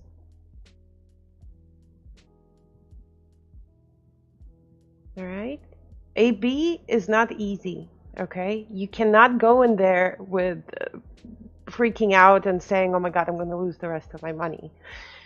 You have to go in there and say, okay, I'm going to give this a shot because this coin has been doing this stuff for a while now. So what I'm going to do is I'm going to position myself in this order book, you know, play with, you don't have to go ham. You don't have to go with, you know, $3,000 in here. If you want to layer, put 20 bucks here, 20 bucks here. Oh my God, like I said before, there's a guy and he literally goes and buys, he puts $5 orders or whatever the minimum amount is all the way down the order book. So his order book goes all the way down here, his orders, and he puts $5 worth of orders or whatever all the way down here. This is how he layers. It's insane. But it works for him as well. So and then he does the same thing on the sell side. $5, $5, $5, $5, $5, you know, so that's how he makes money. I don't have the patience for that. But if it works for him, it works. Yes.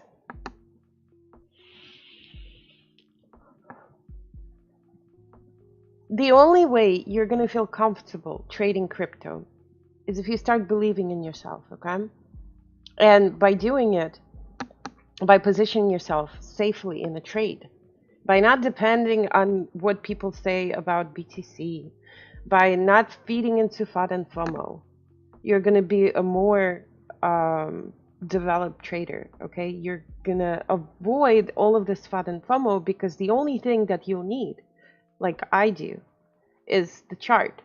Do I care when people say, oh my God, based on my TA, I think this coin is going to go do this and this and this? Absolutely not. Because I don't care, okay? Because I know that the only time I'll get into a coin for account building or position trading is when it's down, okay? I do not buy green. I only buy red. And honestly, if you get it through your head that nobody really knows the future, okay? Really nobody can predict anything. Then you will realize that the only thing you can work with is what you currently are looking at. And what are the possibilities? For example, you want to get into this coin, right? What choices do we have? Be realistic. Think about it realistically. What choices do we have? Okay, we have this coin that's been pumped, right? And it's going at this price level. And you have only so much money to play with. Do I do this on BitMEX? Yes, I do.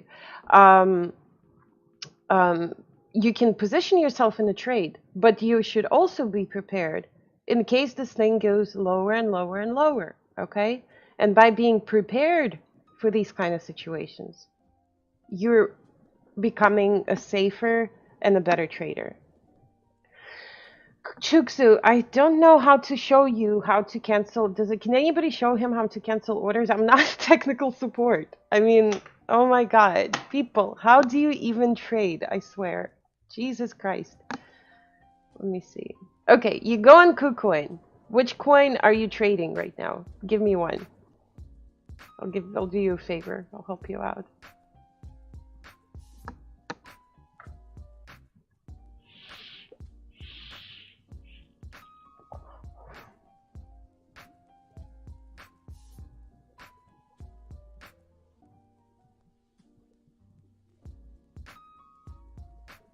Hey, Until.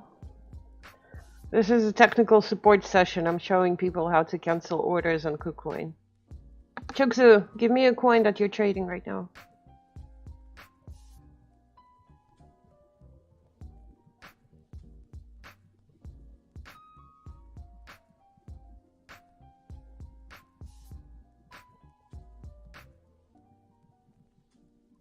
ETC, BTC? Okay. On ETC, BTC, let me see.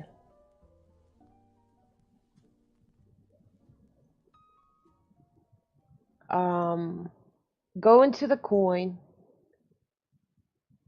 Jesus Christ.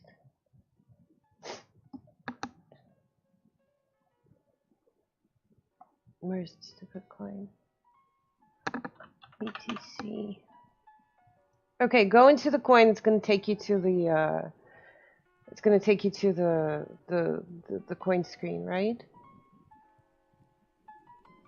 Okay, and then in the bottom, at the bottom, you have open orders and trade history, right? So in open orders, you're supposed to have orders that have not been filled yet.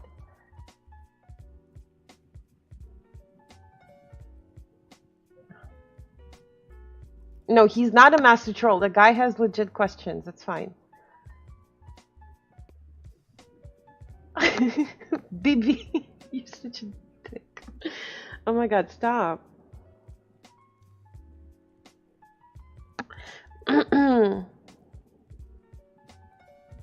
Okay, so once you get to the point when then there's the open trade history, let me Let me do this. Hold on a second. Here. I'm just gonna do one. God damn it. Hold on a second. Oh. Alright. 1 second.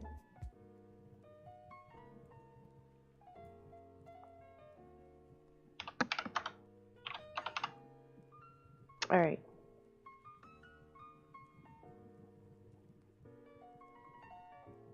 I'm gonna take a screenshot for you and you can take a look at it.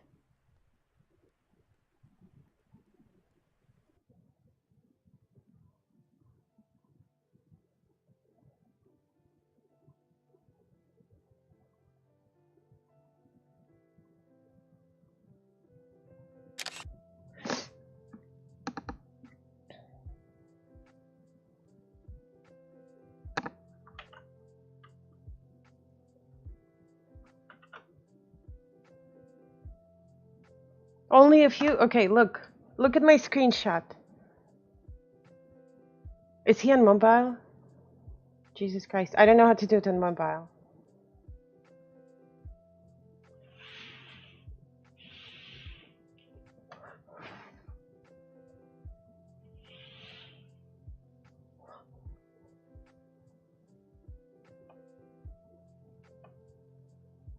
Whoever doesn't cash some money from crypto from time to time is asking to be the idiot that had a lot of internet money. Huh? I just posted a screenshot in stream. Okay, do you see? I just placed an order, right? For example, and on the right hand side it says operation, and you can click cancel. So cancel it. You see that? You can do the same thing for your order.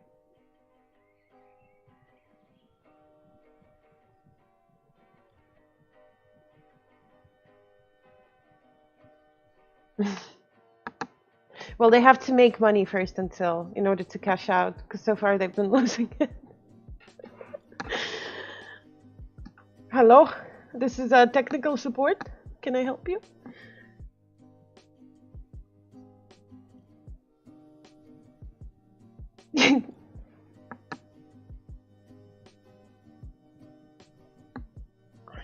Chugs is trying, guys. Leave him alone.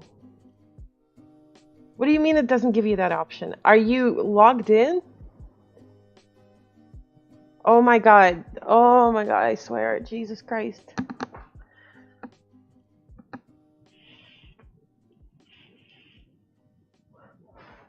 Until they have to make profits first.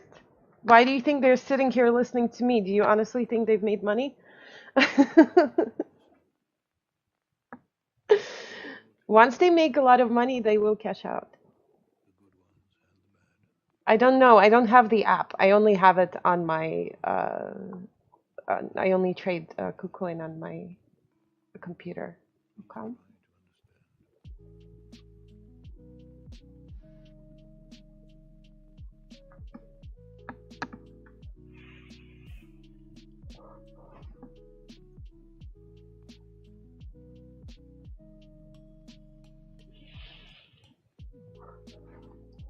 Why are you telling people to cash out though? Until don't they? I mean, if they don't have that much to play with yet, shouldn't they just keep the money and increase it by trading?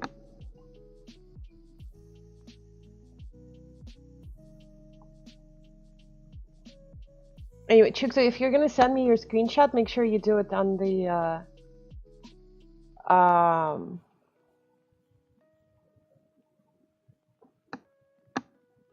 make sure you do it on the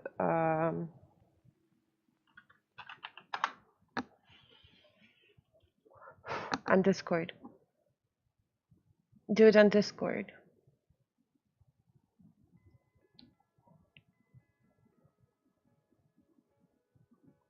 Okay.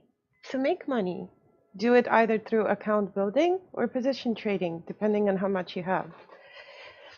Account building is really easy. Like I said, guys, I'm gonna go over these coins with you once a week or something, okay? And you can absolutely make money off them and trade them, okay?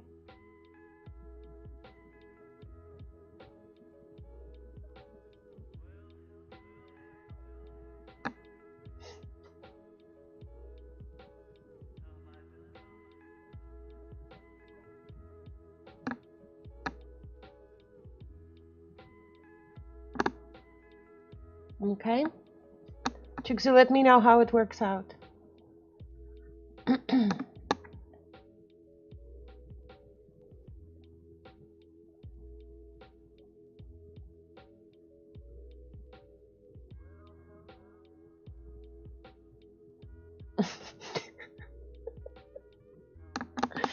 Anyway, let me see if I can find you a few coins on Cryptopia. I know if you guys have been asking.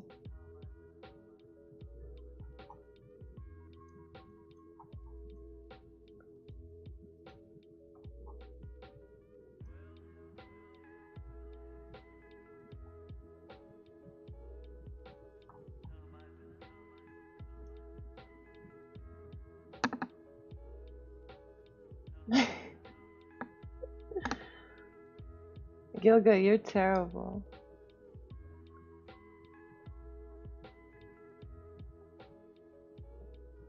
I would probably try and catch these drops over here.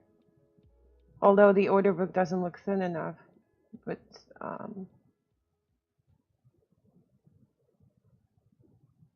there's some nice buy orders here at the bottom. Oh yeah, CTRs and Bitcoin.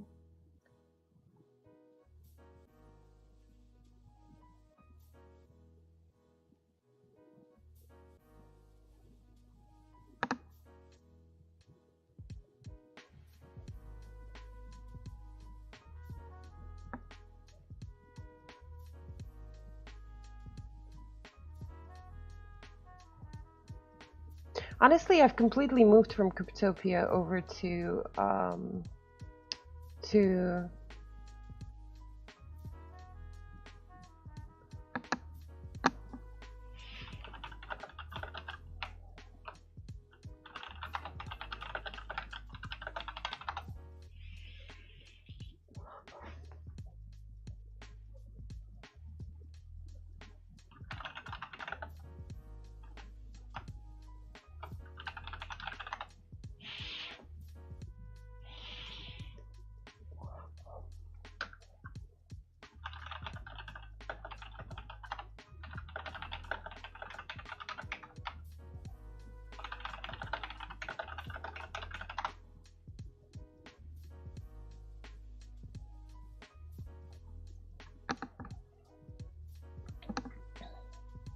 yeah, I don't like Cryptopia anymore. I don't know. It's been, I think because of a lot of hacking issues, it's been having a lot of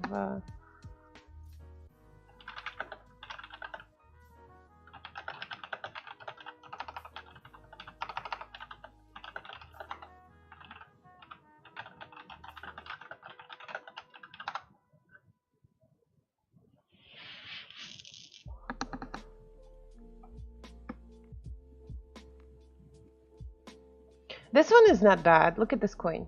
Dash BTC on Cryptopia. You can absolutely trade it.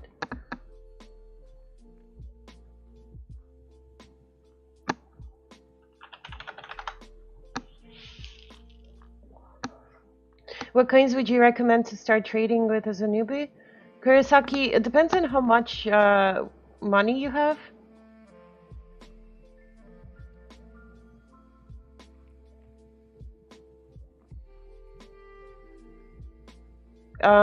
If you do have a few $1,000s, then I would recommend position trading. And if you don't, then I would recommend account building. Okay.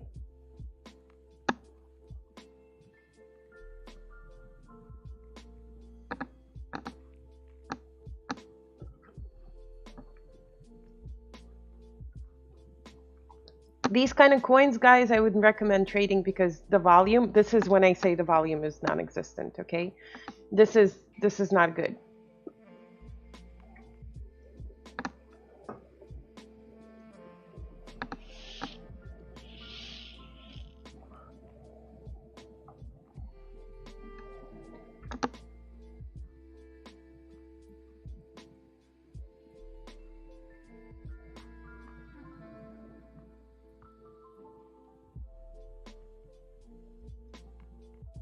DBET BTC is a good coin to trade. DBET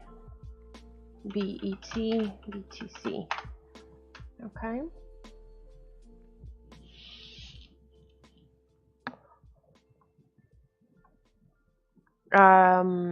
DBIX BTC is not bad.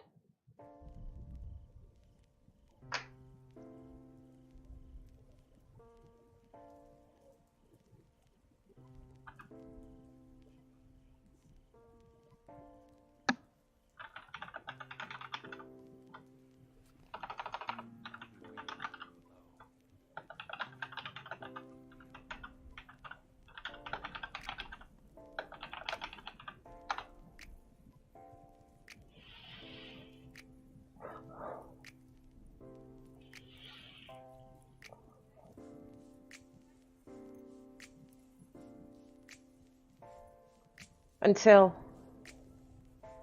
John is talking to me right now.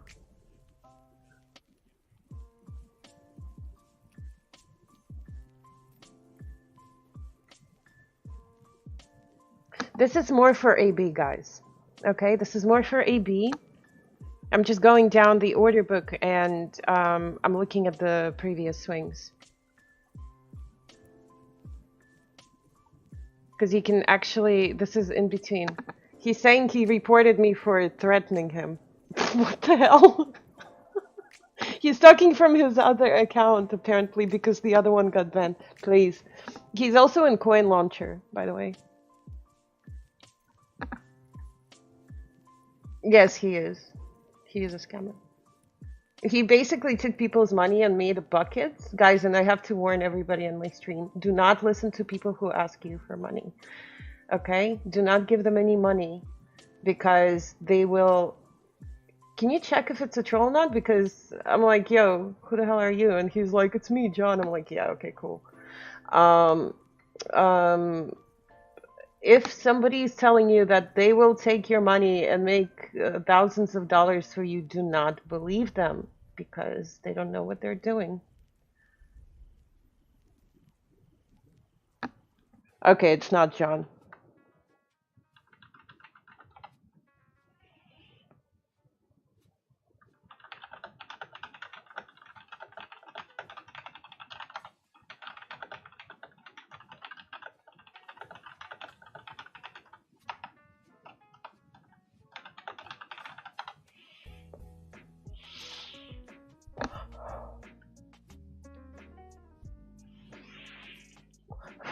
I don't know if it's a troll or not, but he is delusional.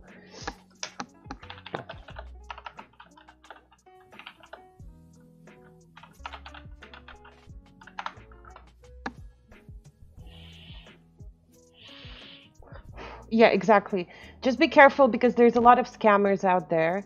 It's very easy to fall, you know, for these scamming techniques when they say they're starting a bucket or they are gonna make you money. All you have to do is just pay them, basically. So just be very careful. Don't trust anybody, especially the ones who, you know, are asking for something in return, basically.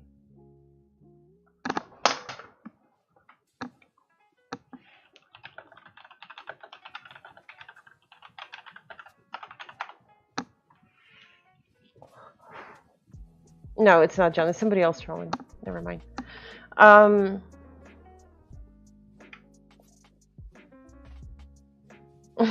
If you had accepted money from people asking, you know what? It's funny because a lot of people have been reaching out to me and they're like, Koska, here, can you take my money and just trade with it and then you can take a cut? I'm like, I'm not doing it. I'd rather sit down and try to explain all of this stuff over and over and over for you guys, but please don't offer me any money. I'm not going to take it. I'm not going to trade with your money. It's a huge responsibility. I'm just another human being like everybody else. and I don't want to be responsible for anybody else's funds. Okay, it's like a no-no for me. All right, I'm more than willing to help you guys, you know, with the technique, with understanding the trading chat, the trading, what's it called, the books and everything. But don't ask me to trade with your money, please. Oh, was he asking for a? Was he asking for a friend? Yeah.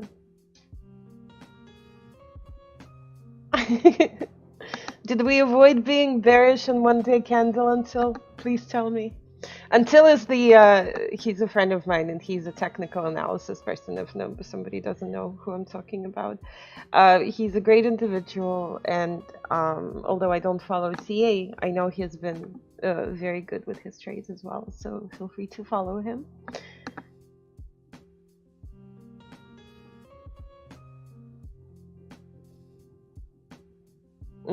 Let me see where you're. Let's see.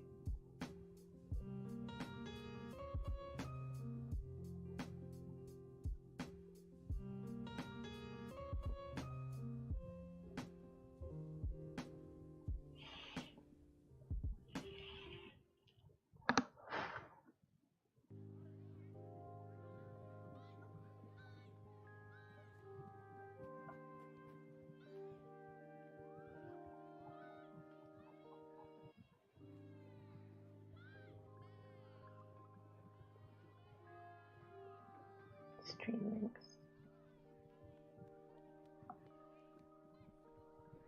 Okay.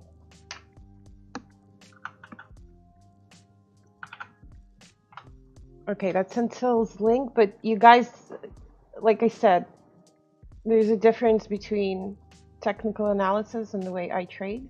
You're welcome. So don't try to combine the two, okay? Because it's two different things. And for me, TA is completely useless.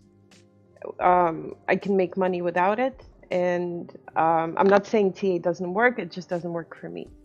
So if you want to trade the way I do and the quick finger look does, then it's one thing, you know. But if you do consider getting into TA, then it's a completely different story. Okay, DBIX BTC, I told you about this. Let's see what else we have. Okay, avoid charts like these, okay? Although you can make a lot of money off of these, but you're going to have to wait for a month and a half. Hello, Danaler. How are you?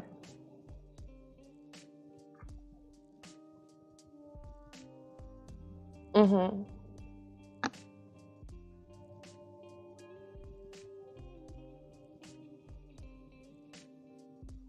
DCR BTC is also a great coin. Look at the order book. It looks very thin. DCR BTC. Guys, I'm doing the account building coins right now, okay? On Cryptopia. This one is more of a position trade because the volume is high. Ooh, look at this beauty. And the order book looks very, very thin. You can get anywhere in this section, in between these orders, and just sit and wait. You can make easily 20 to 40% on this one. What is this? DGC BTC. Try this one.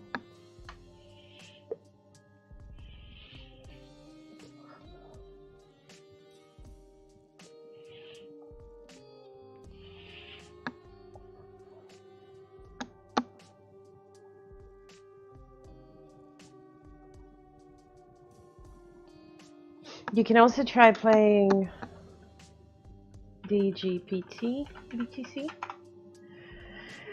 Do you think that whippiness is more important than the order book or the other way around? EM6, you have to understand that the whippiness is caused by the order book.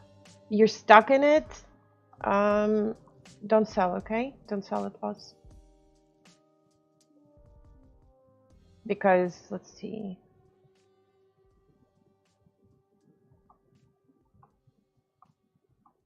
Don't sell it, okay? That's the thing. See, the coin got pumped and then it went back down. But does it mean it's not going to go back up? Absolutely not. It might do this. Okay? Just give it a little bit of time.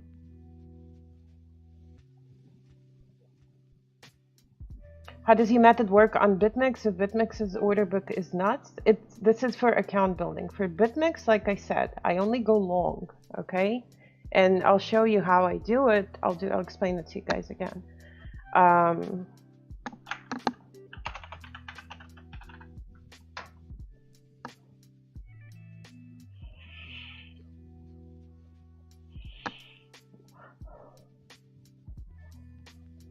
All right. So when I go long, I usually go underneath the previous support base, okay? So support, and if we dip underneath the support, this is normally the section when I go long. And I do it on 1 hour chart, okay? So this has been proven right 100 million times by me. You guys obviously don't have to follow it if you are, you know, if you prefer something else. But when we dip underneath the support, whether it's this one or this one, anywhere over here, there's always a nice bounce. After the initial drop, there's a bounce. So all you have to do is get in on the drop, okay? And play this bounce. Same thing over here. Support, drop. I'm gonna move this over a little bit. And then we have a bounce, which is a really shit bounce over here, but there's still a bounce, okay? Same thing over here. This was a base for me. Okay, this is a really strong base. There's a drop, and then there's a bounce. And you can either wait, okay? But I know a lot of you are impatient. So all you have to do is just basically get out, like, on these candles. This took a few hours, but we still went up. Okay? And that's all. Do I work with children? No. I don't think I can last more than 5 minutes with children. I'd go insane. I have no idea what the RSI thing is. I don't know. I ignore this RSI stuff completely. All I do is wait for a drop underneath the previous base. This one was actually a very profitable one for me. Underneath the previous base, the more it drops, the better it is, okay? I don't touch RSI. I don't do any of this stuff. Don't ask me, okay? I don't do TA. I'm TA clean. So underneath the previous base, whether it's, you know, you decide that this is a support or this is a support, anywhere in here is a good location to buy. And you can literally, let's just pretend that we don't know what the hell is going to happen, right? So I'm going to go all the way down to whatever, like over here. And let me trade this. Okay, so stupid thing. Okay, so let's see.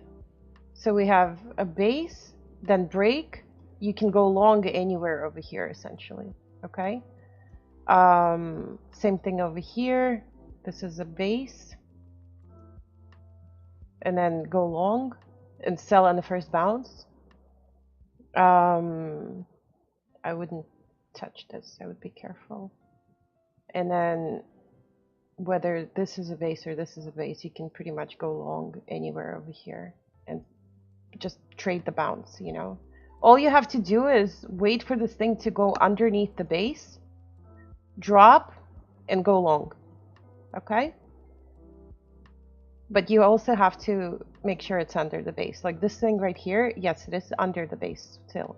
Okay? Would I be trading this? Probably not. I would be careful. But this would be, so this is the base. You can go long anywhere over here. This was a really nice drop. and just go long. Okay.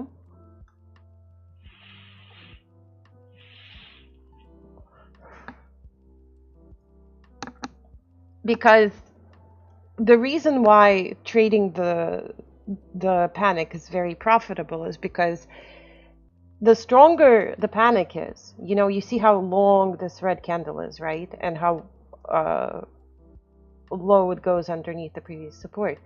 This has a 99% chance of bouncing all the way back up. Okay? So you can trade this.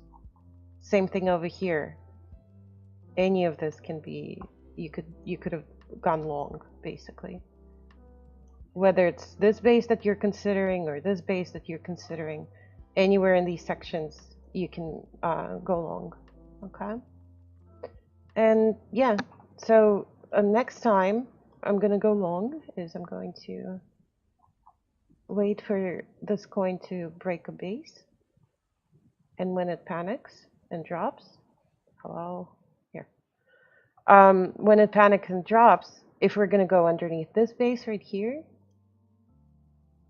okay, then I'm gonna buy somewhere over here and go long. All right. Do I still have losses on trades in account building? Yeah, of course. But like I said, as long as it goes under the base, guys, and this is when I start looking at the order book. When it hesitates and starts, you know, sitting around the same price level, then I'm like, okay, this is probably a local bottom. Okay. Can I look at cat?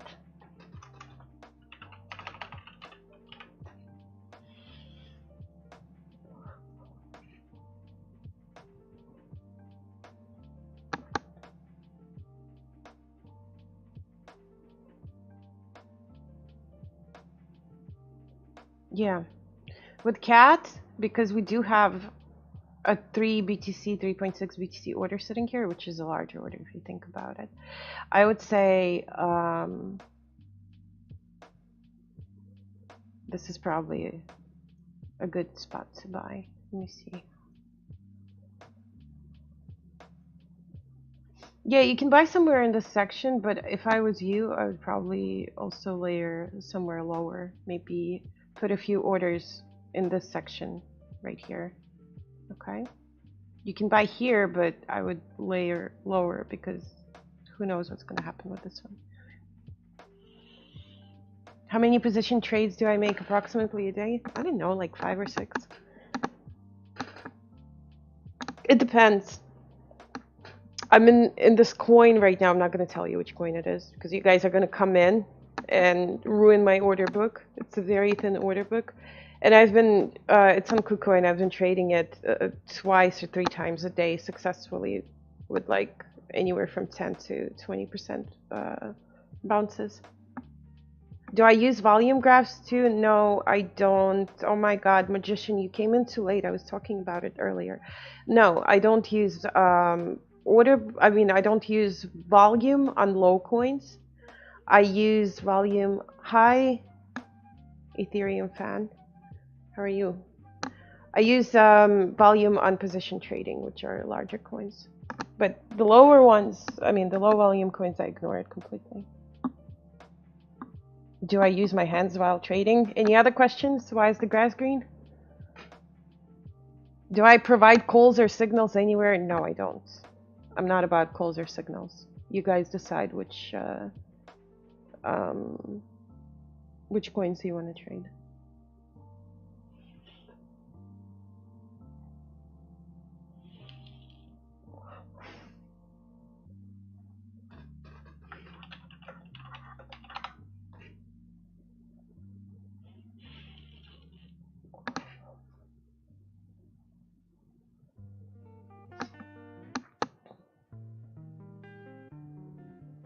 Okay, any other questions?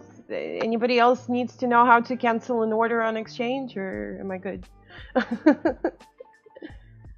Anyway, cat has been a good coin. I've actually been trading it because it's on one of my favorites list. So I've been playing this everywhere, like every bounce basically. And I really like it because with cat, although this coin has been low volume, but it's a little bit of a higher volume for me, so I can actually put a little bit more money in it. So it's a mixture between account building and position trading.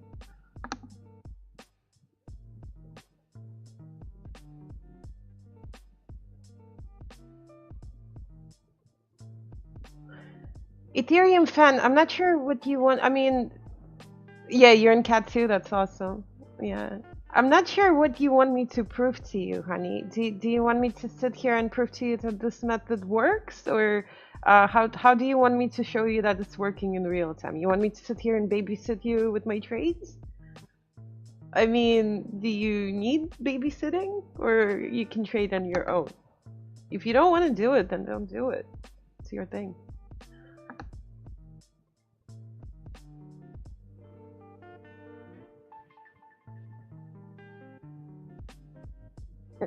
Bibi, go away. Go ask Chukzu. He knows by now. You would like to see my trading? Just that? I don't know, guys. I'll consider it.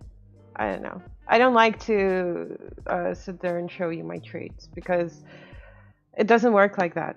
Okay? It doesn't work like in 5 minutes I'm going to make 20%. If it happens, it's wonderful. You know? A recorded session of my trading would be pretty nice. I'll try. I was trying to figure out how to show my trades on CoinG, but this thing doesn't support half of the exchanges that I'm on.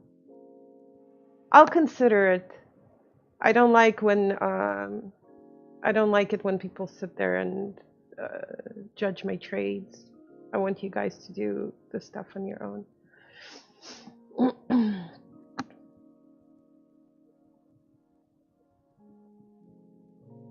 I'm still trying to figure out how to show my trades at CoinG.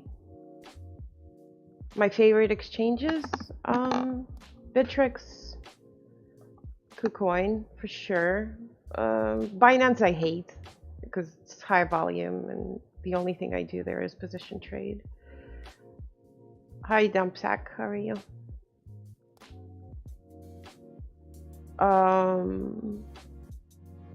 Right now, definitely KuCoin for account building, and then I love Bittrex because it does have nice swings.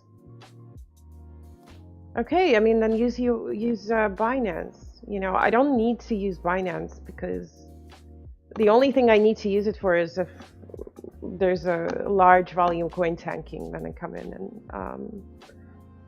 and buy it. So.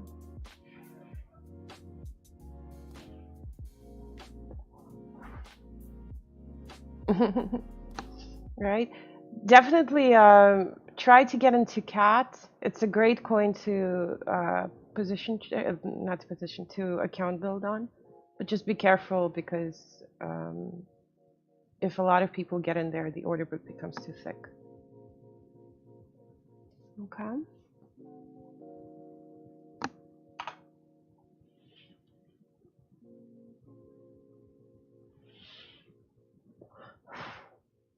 BTC is headed to 8.8, unfortunately. Why unfortunately? It's great.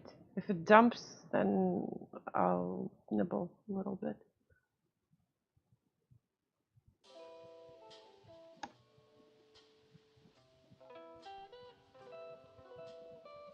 Den BTC is not bad either, but it's a very slow moving coin.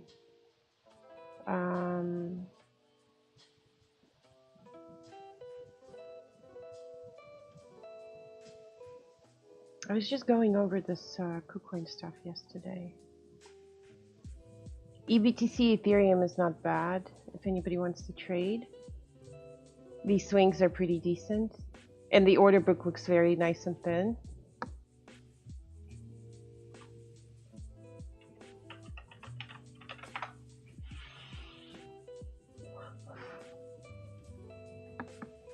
See, I hate when people sit there and say, oh my god, BTC is setting down to this. Oh my god, this thing is doing that. Oh my god, it's gonna go. You don't know that. Please stop predicting. This stream is about looking at things real time. It's not about sitting there and predicting, okay? I'm not interested in predictions. unless you come to me and you say, listen, uh, this thing is going to do this and this and this because I know it, I whatever, whatever. You know, I spoke to the developer and they're saying they're going to close a, a deal with the Apple or whatever, and it's 100% true. Otherwise, you know, like there's no need to predict.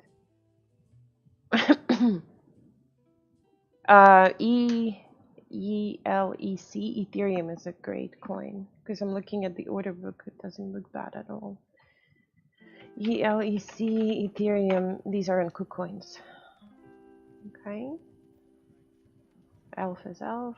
I'm not interested in it. I bought Elf because I'm interested in the project.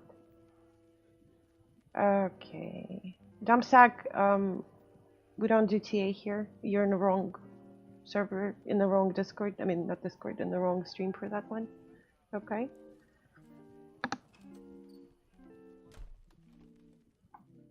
LXBTC has been really good to me. I've been trading it on and off. And the only time I get in is when it dumps below the previous base.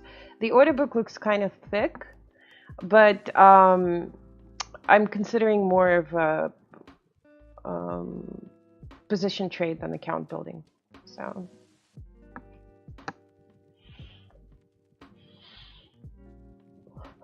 who should you follow besides me? There's a great Discord that's dedicated to this kind of method of trading. It's called the Quick Fingers Trading, and this is the method that I use. I'm gonna post an invite here. Okay, here. Dumpsack, you're in the wrong place to argue about TA. We're really not interested in that, okay? You can take your TA and go be a great trader somewhere else. We're not doing TA here at all. We're not following TA.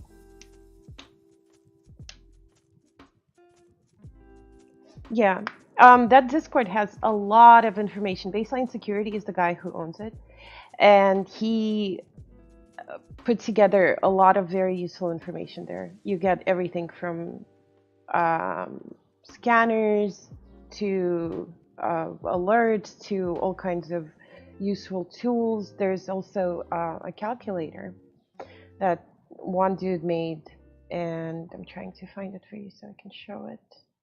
I've talked about it a few times. Where is it? And this is basically for those who are just doing the position trading and you don't know how much you can play with. You don't know what the percentages are. It really helps you a lot if you want to sit there and kind of calculate it. 1 second. Where is it? Well, Ether fan or Ethereum fan, you got to pick one because this method of trading doesn't work with TA, okay? So you either stick to TA or you switch to this. There's no middle ground, unfortunately. TA is about predicting. We don't predict, we react, okay? I'm trying to find this for you.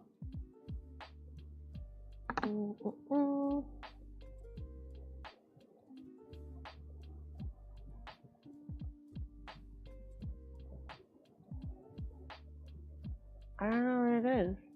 Hell.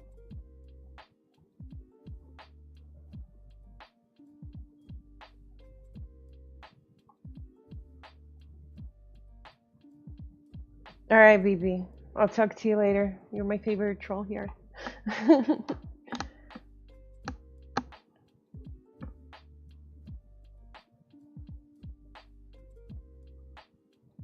No, we don't discriminate TAers, but I'm just saying that if you want to do both, it's not going to work out. So you have to pick one or the other.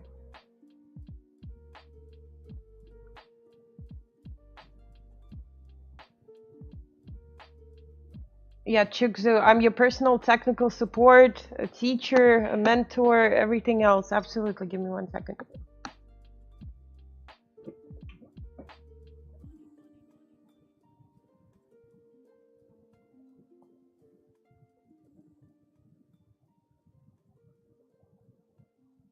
What the hell? I can't find this anywhere.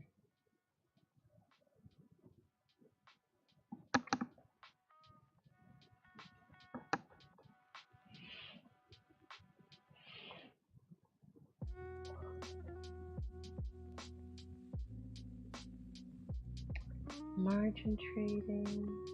Print on it.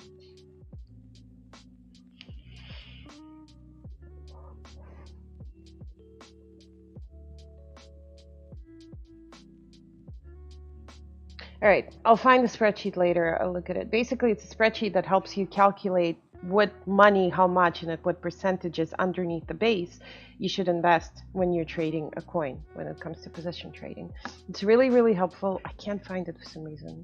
What the hell? But let me see, Chuksu, what do you want me to look at?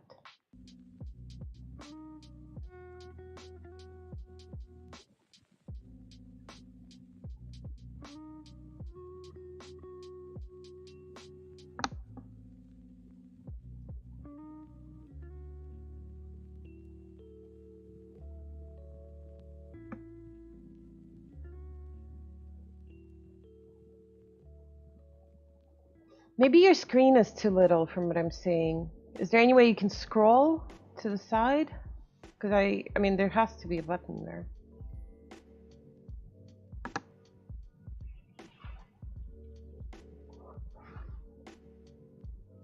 All right, guys, I'm gonna go soon because I really wanna look at my trades. I've been talking to you and I haven't checked on a few of my trades yet, so I want to see what the hell's going on down there.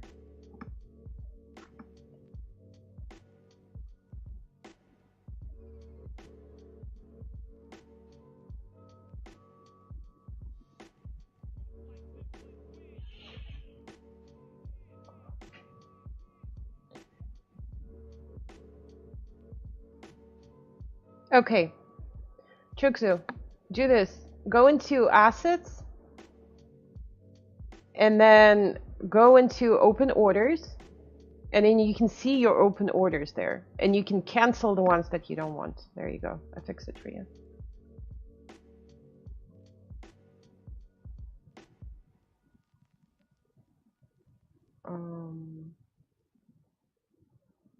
Yeah, I gotta disable Nightbot. Chuksu, can you repost it? Give it to me in on Discord. I'll repost it.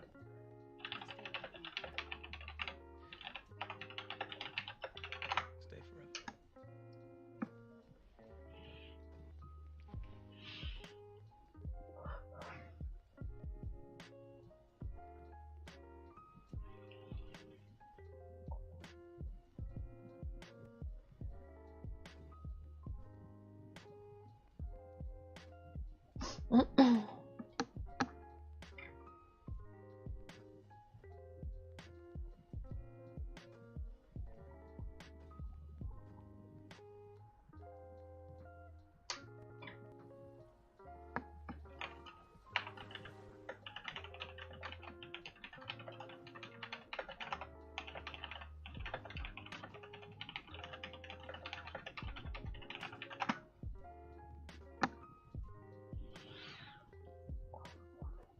Awesome, thank you.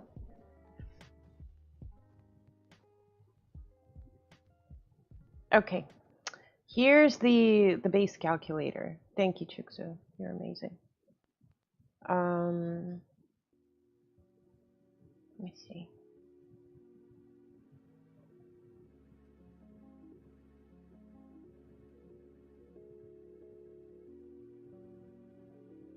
All right. So there's a spreadsheet, and I'm gonna post it in the chat. You guys can absolutely download it and play with it. So what it does, first of all, there's a calculator that you can use for TradingView, and there's a tutorial video on how to use it.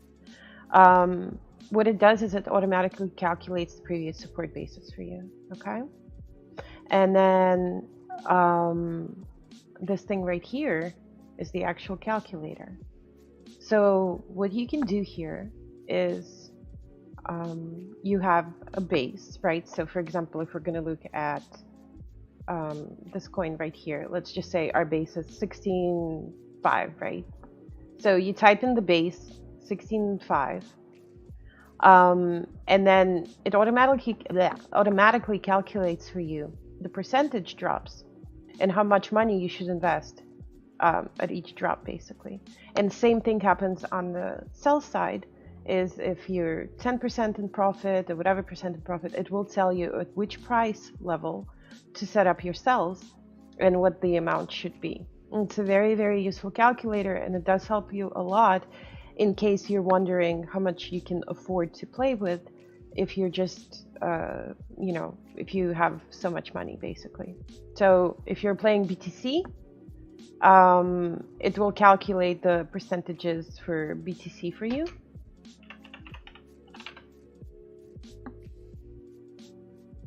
Okay.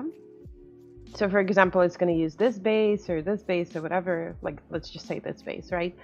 And if we drop 5% underneath the base, you can also change these little things right here to the percentages that you want.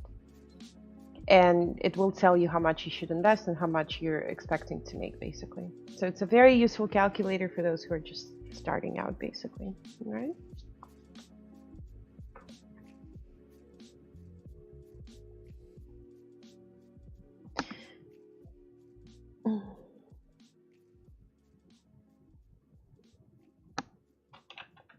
Okay, Choksu, go to assets, right?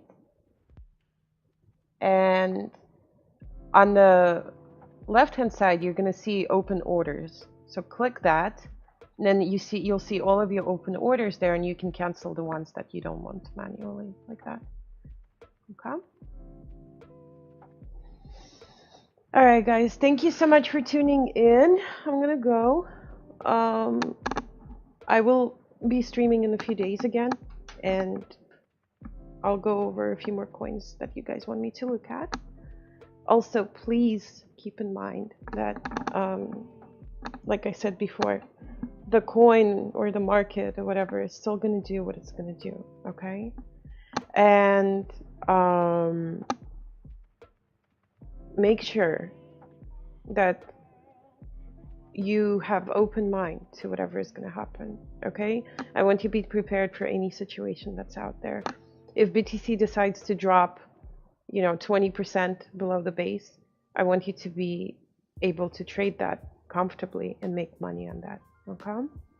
If you're trading an account building coin, I want you to understand how the order book works so you don't get stuck in it, okay? All right. Thank you so much for tuning in, and I will talk to you guys later. All right? Bye-bye.